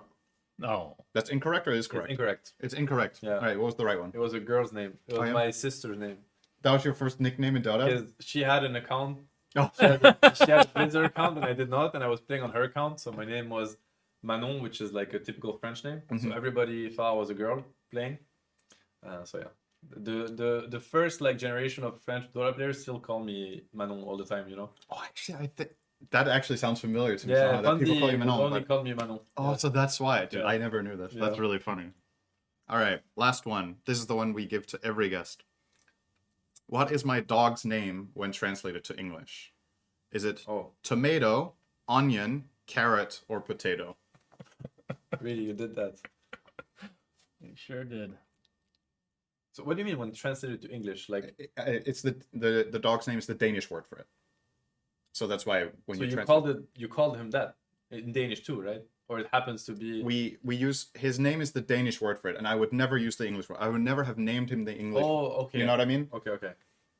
So it's the Danish word for one of these things. It's either tomato, onion, carrot, or potato. I'll go with carrot. That is incorrect. The correct answer is onion. Yeah, that's all. The Danish word is løg. And he's called Onion in Yeah. Danish. Yeah. It's a common dog name. No. No, okay, you just went ahead with that. Yeah. Okay, It's absolutely not a common dog name. I don't think anyone else does that. okay. That's because I'm so boring, Shannon. So I came up with something really unique. No, I and appreciate different. that. Yeah, for once. Okay, which country did I enjoy the most, like spending time in or visiting, in which I could easily see myself like established, like live there? Is it Denmark? Is it China? Is it the United States? Or is it Australia? And you visited all 4. Yeah. You've been told. Can I guess? I'm gonna say Australia. I could definitely see that. I could also see Denmark. though. No way it's the U.S. Denmark is really nice. No I way. gotta There's say. no way it's China. I mean, I've been to China, to be honest. It's So he's probably. I wonder how many times you've been to Denmark. You've been to Denmark for the True Sight premiere. That was in Copenhagen, I think. That was the first one, right? That was the first premiere. Yeah. Was it Copenhagen? Yes, that's correct. That's Second one was in in Berlin. Yeah. I think you would have really liked it there. I'm gonna say Denmark. Yeah, that's correct. Mm. Yeah. All right. I Nice. love Denmark. It is a Yeah. good country. Yeah. I gotta say that's a good choice. Yeah, I'm not biased. Choice. No, Not biased. you're not biased, but it's a great choice. I could easily do All right, it's a draw. We got one right each. Yeah. Yeah, I was definitely keeping score. You were just eating chips. That's I couldn't Can't do stop. both, I can't can't do both. stop. Out of curiosity, you played basketball. You still play at all basketball? No, I don't get that. I mean, if you picked it up, you'd be able to dribble and stuff. Surely. For sure. Yeah. Do you watch basketball? No, not anymore. That's I too used bad. to a lot back then, and then I stopped. Yeah. Dota just. When you say all you my watched it back then, is that NBA or like Yeah, European? NBA. Okay. Yeah. And what's the team? time. Like it was quite a while ago. Yeah, And? it was the Lakers. Oh my god! All right, we're ending the podcast. We're ending the podcast. I was waiting for that. best answer possible. Oh, that's so good. Ugh. Thank God we saved that for I last. can't believe we had a Laker fan on our podcast. Fuck. Oh, that's way too good. That is so good. Sad. Appreciate you coming on. Any? Fuck off. Would But you I'm gonna like appreciate it to? even more when it's just- Would you like to retract that statement, I or retract it. I apologize for it. where can I mean? Oh, you need to own that. That's very good. Any final farewell, whatever? Thanks for watching. Thanks for having me. Thanks for the questions. Hopefully, I didn't bore you too much with the insights, but I always enjoy talking about these things more because I feel like usually whatever media or interview is very not superficial, but like it's answers that you always get to give. So I think it's cool to talk about some of these things and that people also get to listen and get these kind of insights. I think it's just life insights, not only just Dota. No, I related agree. stuff. Like the little stories that people don't ever hear about, those are the most interesting to me Yeah. every single time. So had a great time. Yeah, thanks for having me, and thanks for tuning in and listening. Awesome. Thanks, Seb. Until next time, Suns fan Cinder and Seb signing out. Goodbye from TI11. Bye. Peace. Bye bye. We say things that don't mean anything. Subscribe. But thanks for listening. That's how you do it.